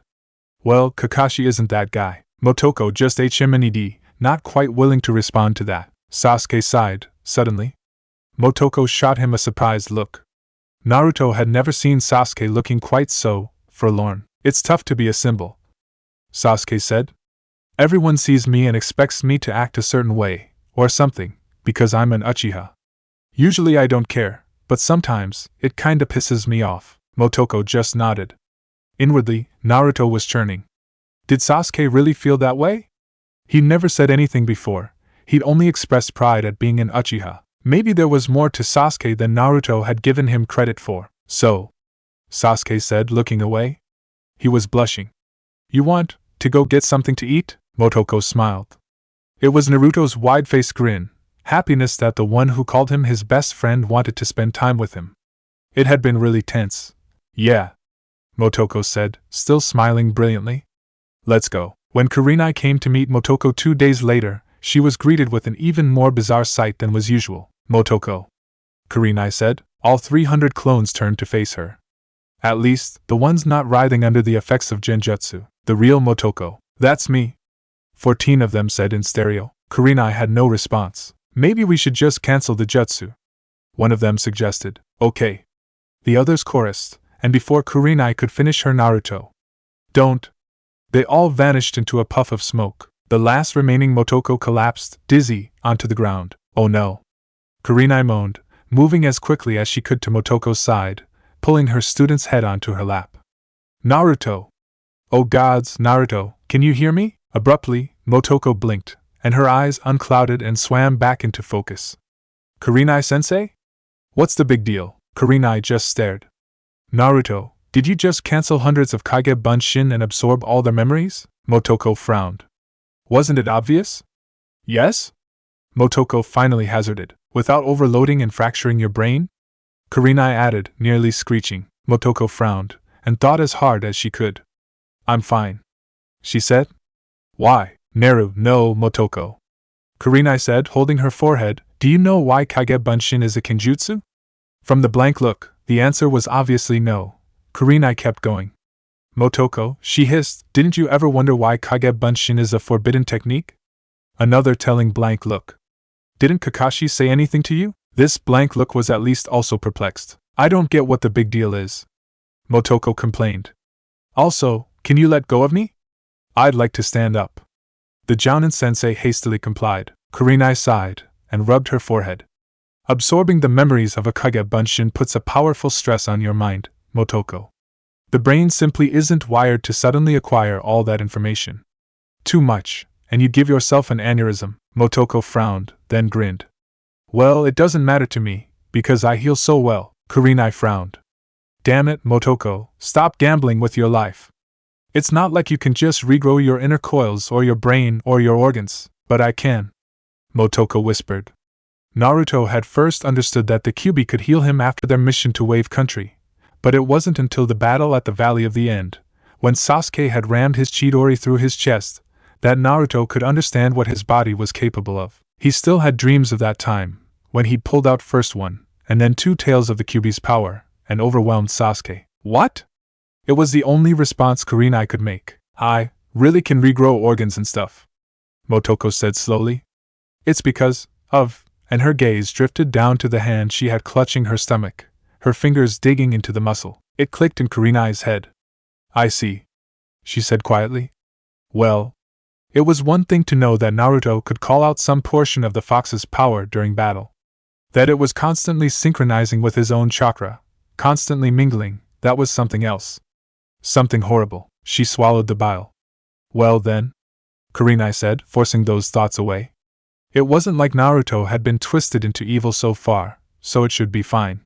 When did you get here? Motoko watched her, with wide, liquid eyes, and then smiled the wider than Kurenai had ever seen. She almost seemed to glow with happiness, even as she shrugged in embarrassment. Kinda never left. Kurenai blinked. What? You pulled another all-nighter? Motoko frowned and retaliated. Hey! I have fee to leave in only 3 days. These last few weeks have been good training, but am I really ready? Kurenai sighed. Motoko had run up against a wall. She simply couldn't split her attention and juggle all the different elements of an illusion to dynamically maintain a genjutsu. She'd made amazing progress in her first week and then gone nowhere. Just show me what you've got, Kurenai said, gently encouraging. Kurenai had been focusing on the other aspects of the mission over the last 2 weeks, getting all the necessary details and minutiae out of the way. Well, okay, Motoko said. Her hands flashed through seals. Kurenai's eyes widened. That was dramatically faster. Megan, Jibaku Satsu, Motoko announced. Kurenai watched, somewhat amazed, as a tree abruptly sprouted out of nowhere and wrapped around her. She channeled chakra to break it, but it didn't work. She tugged gently, trying to break the touch element, and was surprised as the rough bark didn't give at all. She could even smell the tree, now that she thought about it. She couldn't break it with her chakra. She couldn't disrupt the illusion. Grudgingly, she bit her lip, and focused on the pain to snap her free. It was a crude method, but it worked against any illusion of less than a rank. This was only a B-rank technique. Motoko, Kurenai said, just how were you training, exactly? Well, Motoko said, disappointed that Kurenai could break free so quickly. With the first batch of Kage Bunshin, I had each one focus on getting one element perfect. One worked on shape, one on color, one on texture, one on sound, one on seal-making speed, and so on. Then, the second batch combined 2 or 3 elements from the previous batch. With the third batch, I worked on combining all the elements together. So, was that the 4th batch you just finished with? Kurenai said. Motoko shook her head. The 8th. It didn't work out quite right, so I actually started over again. She shrugged. Also, I was working on a bunch of genjutsu with the second set on, instead of just that one. Kurenai stared. It was quite possibly the only time she'd ever heard of anyone learning genjutsu by brute force, by practicing discrete elements 100 times and putting them together. It was so counterintuitive, so against the accepted theory of dynamic or spontaneous genjutsu that she'd learned. It was against the accepted wisdom of over a century of tradition. Oh, right. With Naruto, it was in one ear and out the other. Well, Kurenai finally said. I guess you've advanced a lot in the last few hours. Motoko chuckled, rubbing her head. Looking back, this one night feels longer than the whole last month. From her subjective perspective, it probably was, Kurenai mused. Frankly, I'd planned on spending today improving your genjutsu, but you've already done that. Kurenai sighed. The Hokage had an hour free at 5 this evening, so she scheduled a meeting with you, Irika, and myself to strategize about your mission. Until then, get some rest. Can do, Motoko cheerfully said. Incongruously, there were bags under her eyes. Kurenai disappeared in a swirl of leaves as Motoko yawned hugely. I guess I'll get something to eat first, she said. She smacked her lips. She wanted to eat while she still had some energy to do so. Hi, Irika, Anko sang out, pouncing on the Chunin instructor from behind. Hey, Anko, Irika said. What, do you want? He was just packing up his teaching supplies and was getting ready to head over to the mission office. Anko, smirking, leaned forward and whispered in his ear. When she was done, she licked the outer shell of his ear. Irika's eyes rolled back in his head as blood exploded out his nose. Sakura sighed, disconsolately stirring her bowl of ramen. Sasuke and Kakashi were late, again. The annoying part was that Kakashi wasn't even consistently late. He'd show up anywhere between 5 and 40 minutes after the scheduled time, so it's not like she could show up a little before him. Kakashi had been late down to an art form. It kinda pissed her off. Her training with Tsunade was going nicely. That sort of focused one-on-one training was producing amazing results. She already grasped the basics of medical jutsu. Before long, she'd be learning the field's skills. In other words, she was fulfilling her promise of not just following Sasuke and Naruto, but those two. Sasuke was spending all his time with Kakashi, practically, or doing exercises Kakashi had given him while Kakashi was on a mission. After his failed attempt to join Orochimaru, it seemed that Kakashi had decided the only way to keep Sasuke here was to train him really hard, and Naruto was off training with Jiraiya. Part of Sakura felt sorry for him. After years of being basically alone at the academy, he finally makes friends and gains the recognition of his peers, only to spend all his time out in the wilderness, away from them. The more vocal part of her inner self, however, was pissed. Damn it! Those two, can't they give it a rest? But who was she to criticize? It was very confusing, she sighed again. Sometimes she felt like a different kind of person than the other members of her team. Hey, old man. Give me a mega deluxe miso, called the cheery voice. Sakura turned with a raised eyebrow. She didn't know how often she'd heard those words from Naruto, and here was someone else saying them. Sakura's other eyebrow went up when she realized that it was a cute Chunin kunoichi several years older than her. The girl plopped down 2 seats to her right, as the chef cheerfully made up her ramen. Ano, Sakura said in shy but cute mode. Eh? The girl said, turning to look at the girl. My name's Haruno Sakura. Sakura said. Eh? Motoko replied. Well, my name's Motoko. That was all Naruto could come up with. He didn't know what to say. This is my first time seeing you here, Motoko-senpai, Sakura said. Really? Motoko said. Inside, Naruto wanted to kick himself. Damn it! He had a part to play. How could he expect to fool Super Kunoichi from other villages if he couldn't even keep his wits about himself with Sakura-chan? This was a challenge, Motoko grinned. Well, I guess we've been on different schedules, Sakura-chan, Sakura smiled back. I suppose that could be true, senpai. The chef set the bowl down and Motoko broke her chopsticks apart with a happy cry and began to eat the noodles. Slowly, by single mouthfuls, Kurenai had spent 2 whole days covering the ways girls eat, and told Naruto to practice that at every meal.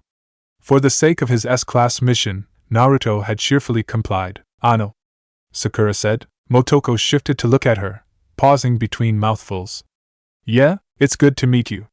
I don't know very many Chunin in the village, Sakura finally said. Motoko chuckled lightly. Well, I'm a new Chunin myself, just passed the exam before that last one. The one that had been interrupted by the invasion, actually. I participated in that one, but I didn't make it to the tournament, Sakura admitted. That's still really good, Motoko said with a smile. Next time you'll definitely win your qualifying match, right? Sakura frowned. But I don't think I mentioned that part. Motoko froze for a moment. Damn. Better make something up. Well, it's like this, you said I didn't make it into the tournament, not we didn't get through the forest of death. Also, it was all over the place that they had to run qualifying matches this year, so I just went from there. Motoko finished, with a cocky grin. Yeah, that's the ticket, Naruto thought to himself. I'm so awesome. Now for the kill. Genjutsu types like me should notice these things, Suga, Sakura said with a smile. Such deductive abilities really impressed Sakura's brainy nature. And a genjutsu type, just like Kakashi had called her. Motoko-senpai, Do you think you could teach me some genjutsu? Motoko laughed nervously. I dunno. Oh look. Motoko pointed. Sasuke's here. Sasuke merely raised an eyebrow as he pushed aside the curtain and stepped into the stand. Oh heyo Sasuke-kun, Sakura said. Sakura. He nodded to his teammate. Motoko-chan. He greeted the Chunin. What's with that chan? Inner Sakura demanded. Do you two know each other? Yeah. Motoko said absently before turning to Sasuke. Hey, let me buy you a ramen, eh? Motoko turned back to the counter. Oi. Old man, 2 more deluxe, 1 for me and another for old Scowly Puss here. I'll get it, you don't have to buy my food. Sasuke said patiently. Motoko frowned. Hey, you paid last time, so it's my turn. Last time? Inner Sakura exploded. Che, the guy's supposed to pay. Sasuke said. Maybe so, but I'm a Chunin, Sasuke-kun. Motoko said with a smirk. So, I definitely make more money than you do, Sasuke scowled, but his heart wasn't in it. Whatever, Motoko-senpai, that's the spirit. Motoko said with a chuckle. How do you know Motoko-senpai, Sasuke-kun? Sakura said, dazed. We met a couple weeks ago. Oh? Sasuke said. Motoko, this is Sakura. She's my teammate. Sakura, this is my friend, Motoko. Sakura smiled. It was pretty sickly, plus her eyebrow was twitching. Inside, Inner Sakura was raging. That suspicious pause. What the hell is going on between these two? Sasuke took the seat between them, but he was turned towards Motoko. Hey, you're doing that oh, I'm so cool thing again, bastard. Motoko mocked.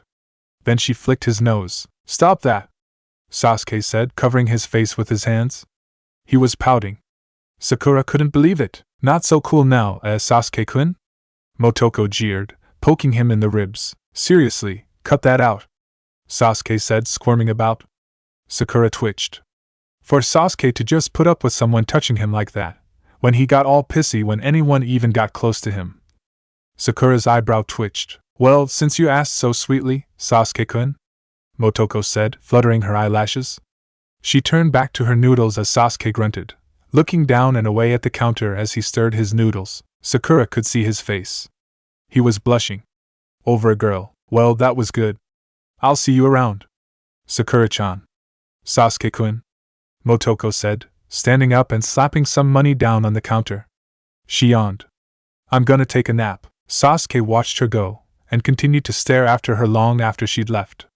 Sakura's eyebrow was twitching uncontrollably. She's kind of annoying, Sasuke thought. But not in a bad way. He grunted. He had an inner dilemma. She was an interesting girl, but, Itachi, he sighed, and turned back to his noodles.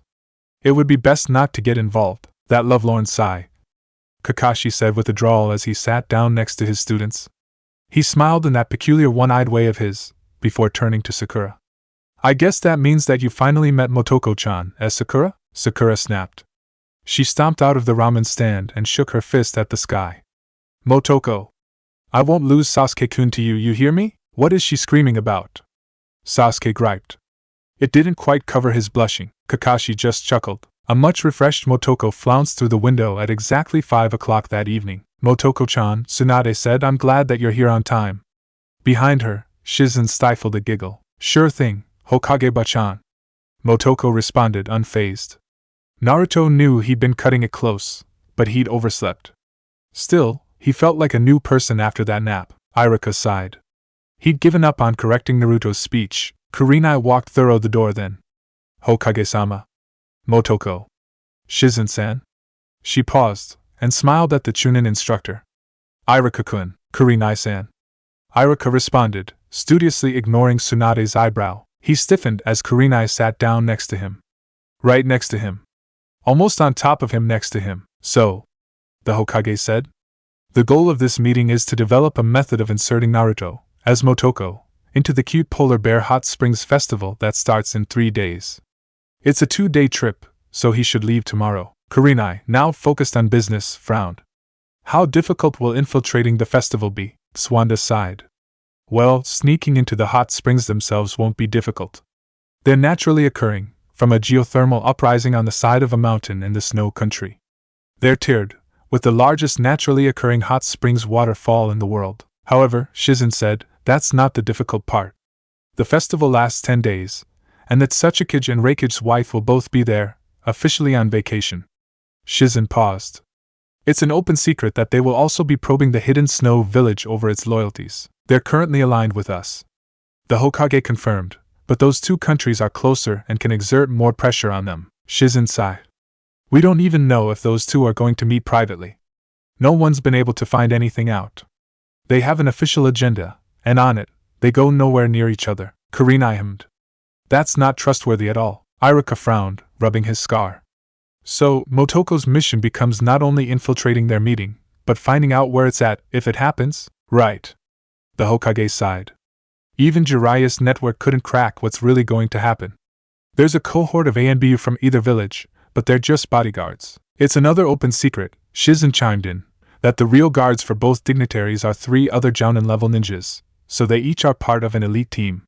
She glanced to the side and smiled. She'd forgotten how serious Naruto could be for a mission he was interested in. Usually he complained about how it wasn't cool enough. Now, though, he was quiet and attentive. Swanda sighed. That's a common tactic when a high-level nin in political power travels, some ANBU to cut down chaff and the nin's own team to deal with anything elite. It was an implicit assertion of the ninja dignitary's competence as much as a security tactic. Iruka shrugged. Well, the meeting has to involve both parties. So, if Naruto can definitely tail one the whole time, he'll be able to find the meeting. Motoko frowned. She was having trouble just keeping up, her head was spinning. She'd have to ask Iruka to sum up. I don't get it, she complained. I mean, why am I infiltrating the festival, exactly? Tsunade growled.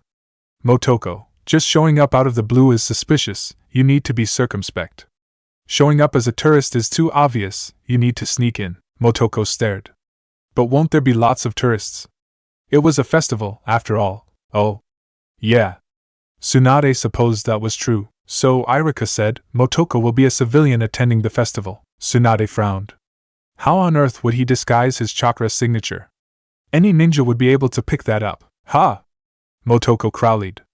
Witness my incredible jutsu. She worked the Seals Academy students use for the Henge no Jutsu, and was engulfed in a puff of ninja smoke. When it dissipated, she looked exactly the same. Tsunade stared blankly. Motoko, nothing happened. Watch this, Motoko said. She walked up the wall using chakra. Pretty cool, huh? Kurenai drew in a sharp breath. Naruto, how long have you been able to do that? Motoko grinned. It's part of my original Oiroke no Jutsu, I don't get it. Iruka confessed. What's so special? Check her chakra signature. Kurenai said. It's still at a civilian's level. Shizen said, catching on. Completely erasing someone's chakra with genjutsu isn't too difficult, but it's more obvious than doing nothing, in most situations. Kurenai mused.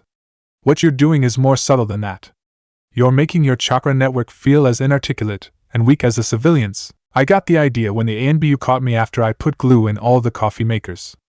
Motoko explained. Iruka remembered that prank. Izumo and Kotetsu still complained about it, since the one in Lounge 3A still didn't percolate anymore. Anyway, I used Oiroke to completely eliminate my chakra, and they caught me immediately. One of them made a snide remark about everyone having chakra, or something. Motoko said. So, the next time, I just illusioned myself a civilian body. That's surprisingly subtle. The Hokage admitted. I wouldn't have thought Naruto capable of such a cunning move. Hey! Motoko protested. Anyway, Iruka interrupted, so, the point is, Motoko becomes one of the hundreds of civilians at the festival. He ticked it off on one finger. He ticked the second finger. Then, he sticks to either of the two teams as closely as he can so he can learn their plans. Third finger.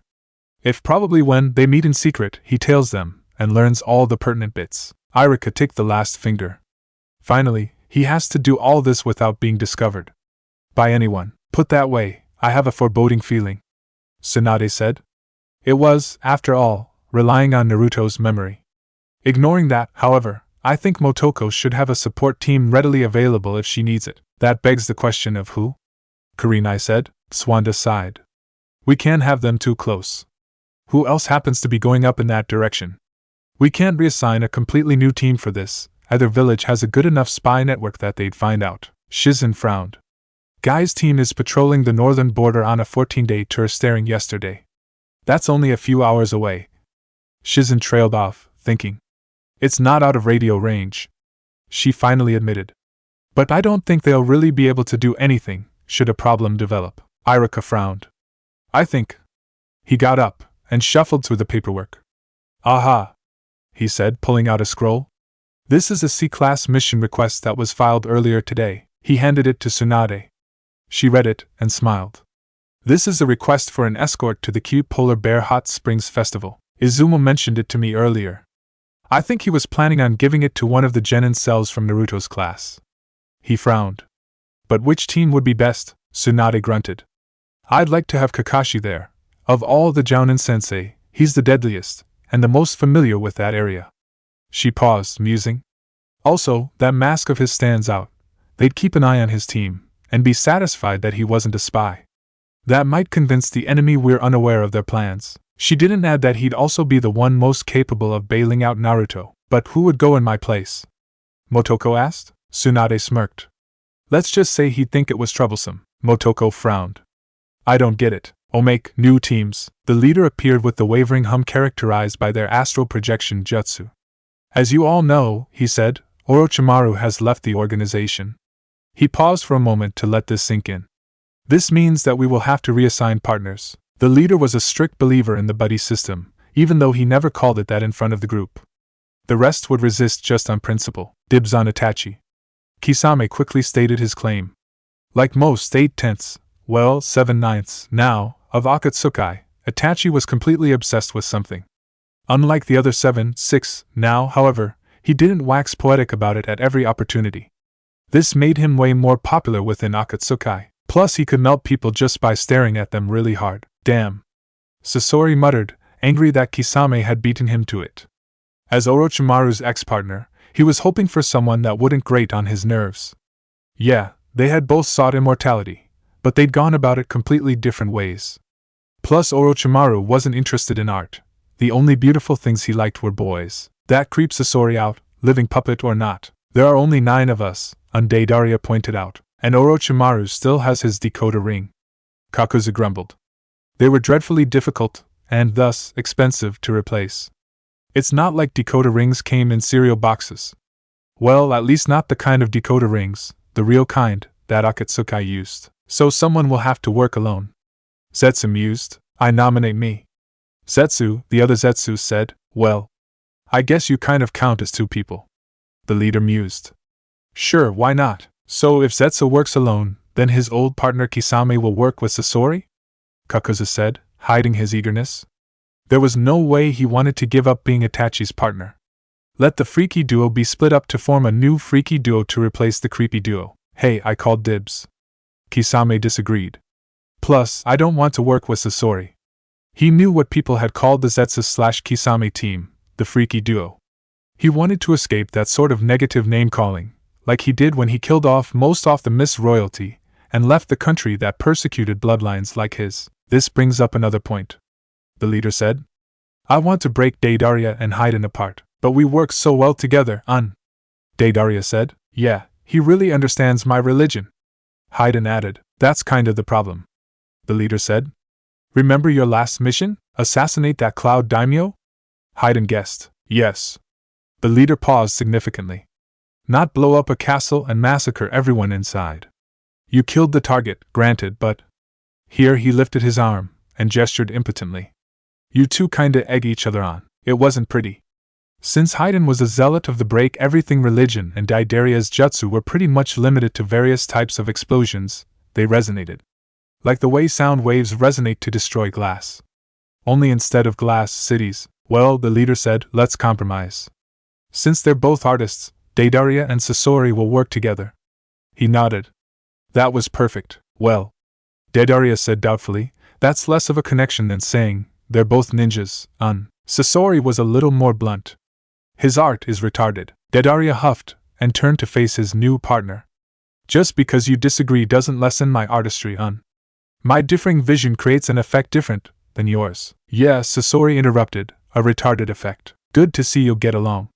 The leader interrupted, steamrolling their argument. Now I guess Zetsu will work alone, unless anyone has any better ideas? Tobi's a good boy. Zetsu offered helpfully. You know the rules, the leader said gently.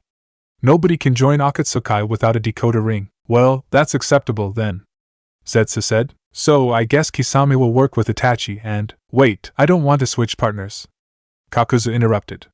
In the background, Kisame cheered yes. Yes, I understand that, but the leader said, with slightly less patience, Kisame had dibs. But I'm already partners with Itachi, so I should get to stay with him. Kakuzu whined. I don't care, the leader said. Your new partner is Haiden. Can't he stay with his old partner? Kakuzu whined. Yeah, Sasori added. I think Kakuzu is right. Heck, I'll trade and be his partner. The leader sighed and rubbed his temples. But that would defeat the whole point of breaking up Haiden and Deidaria if I just stuck them back together, wouldn't it? Yes, but… No buts, the leader roared. It's final. You and you, he jabbed a finger at Sasori and Deidaria. Are partners now. Work it out. Then he turned on the other two.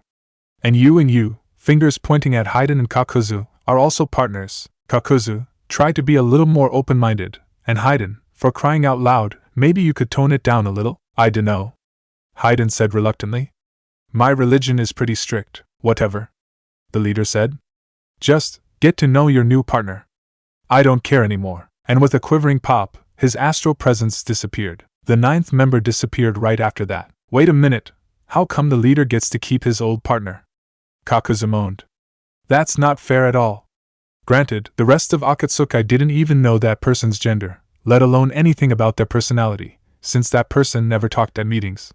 It was really more the idea of the thing than an actual, concrete objection. The privilege of rank, I guess. Haiden shrugged. So I've gotta go pray. You can count some money or something, I guess. With that, Haiden also left with a pop, leaving his new partner sputtering. Yeah, I'm out of here, Zetsu said. Goodbye, said the other Zetsu, somewhat redundantly. Then they, too, disappeared. So, do you want to visit an art museum, Sasori Dana? Deidaria finally asked his new partner. As long as you don't blow it up, Sasori sneered. As the two disappeared, Deidaria's last comment rang ominously in Sasori's ears. How did you know? Screw it. I'm out of here, Kakuzu said, somewhat flatly. He popped back into reality. So, you want to go get something to eat? Kisame asked. Okay. Itachi finally spoke up. It was the beginning of a beautiful friendship.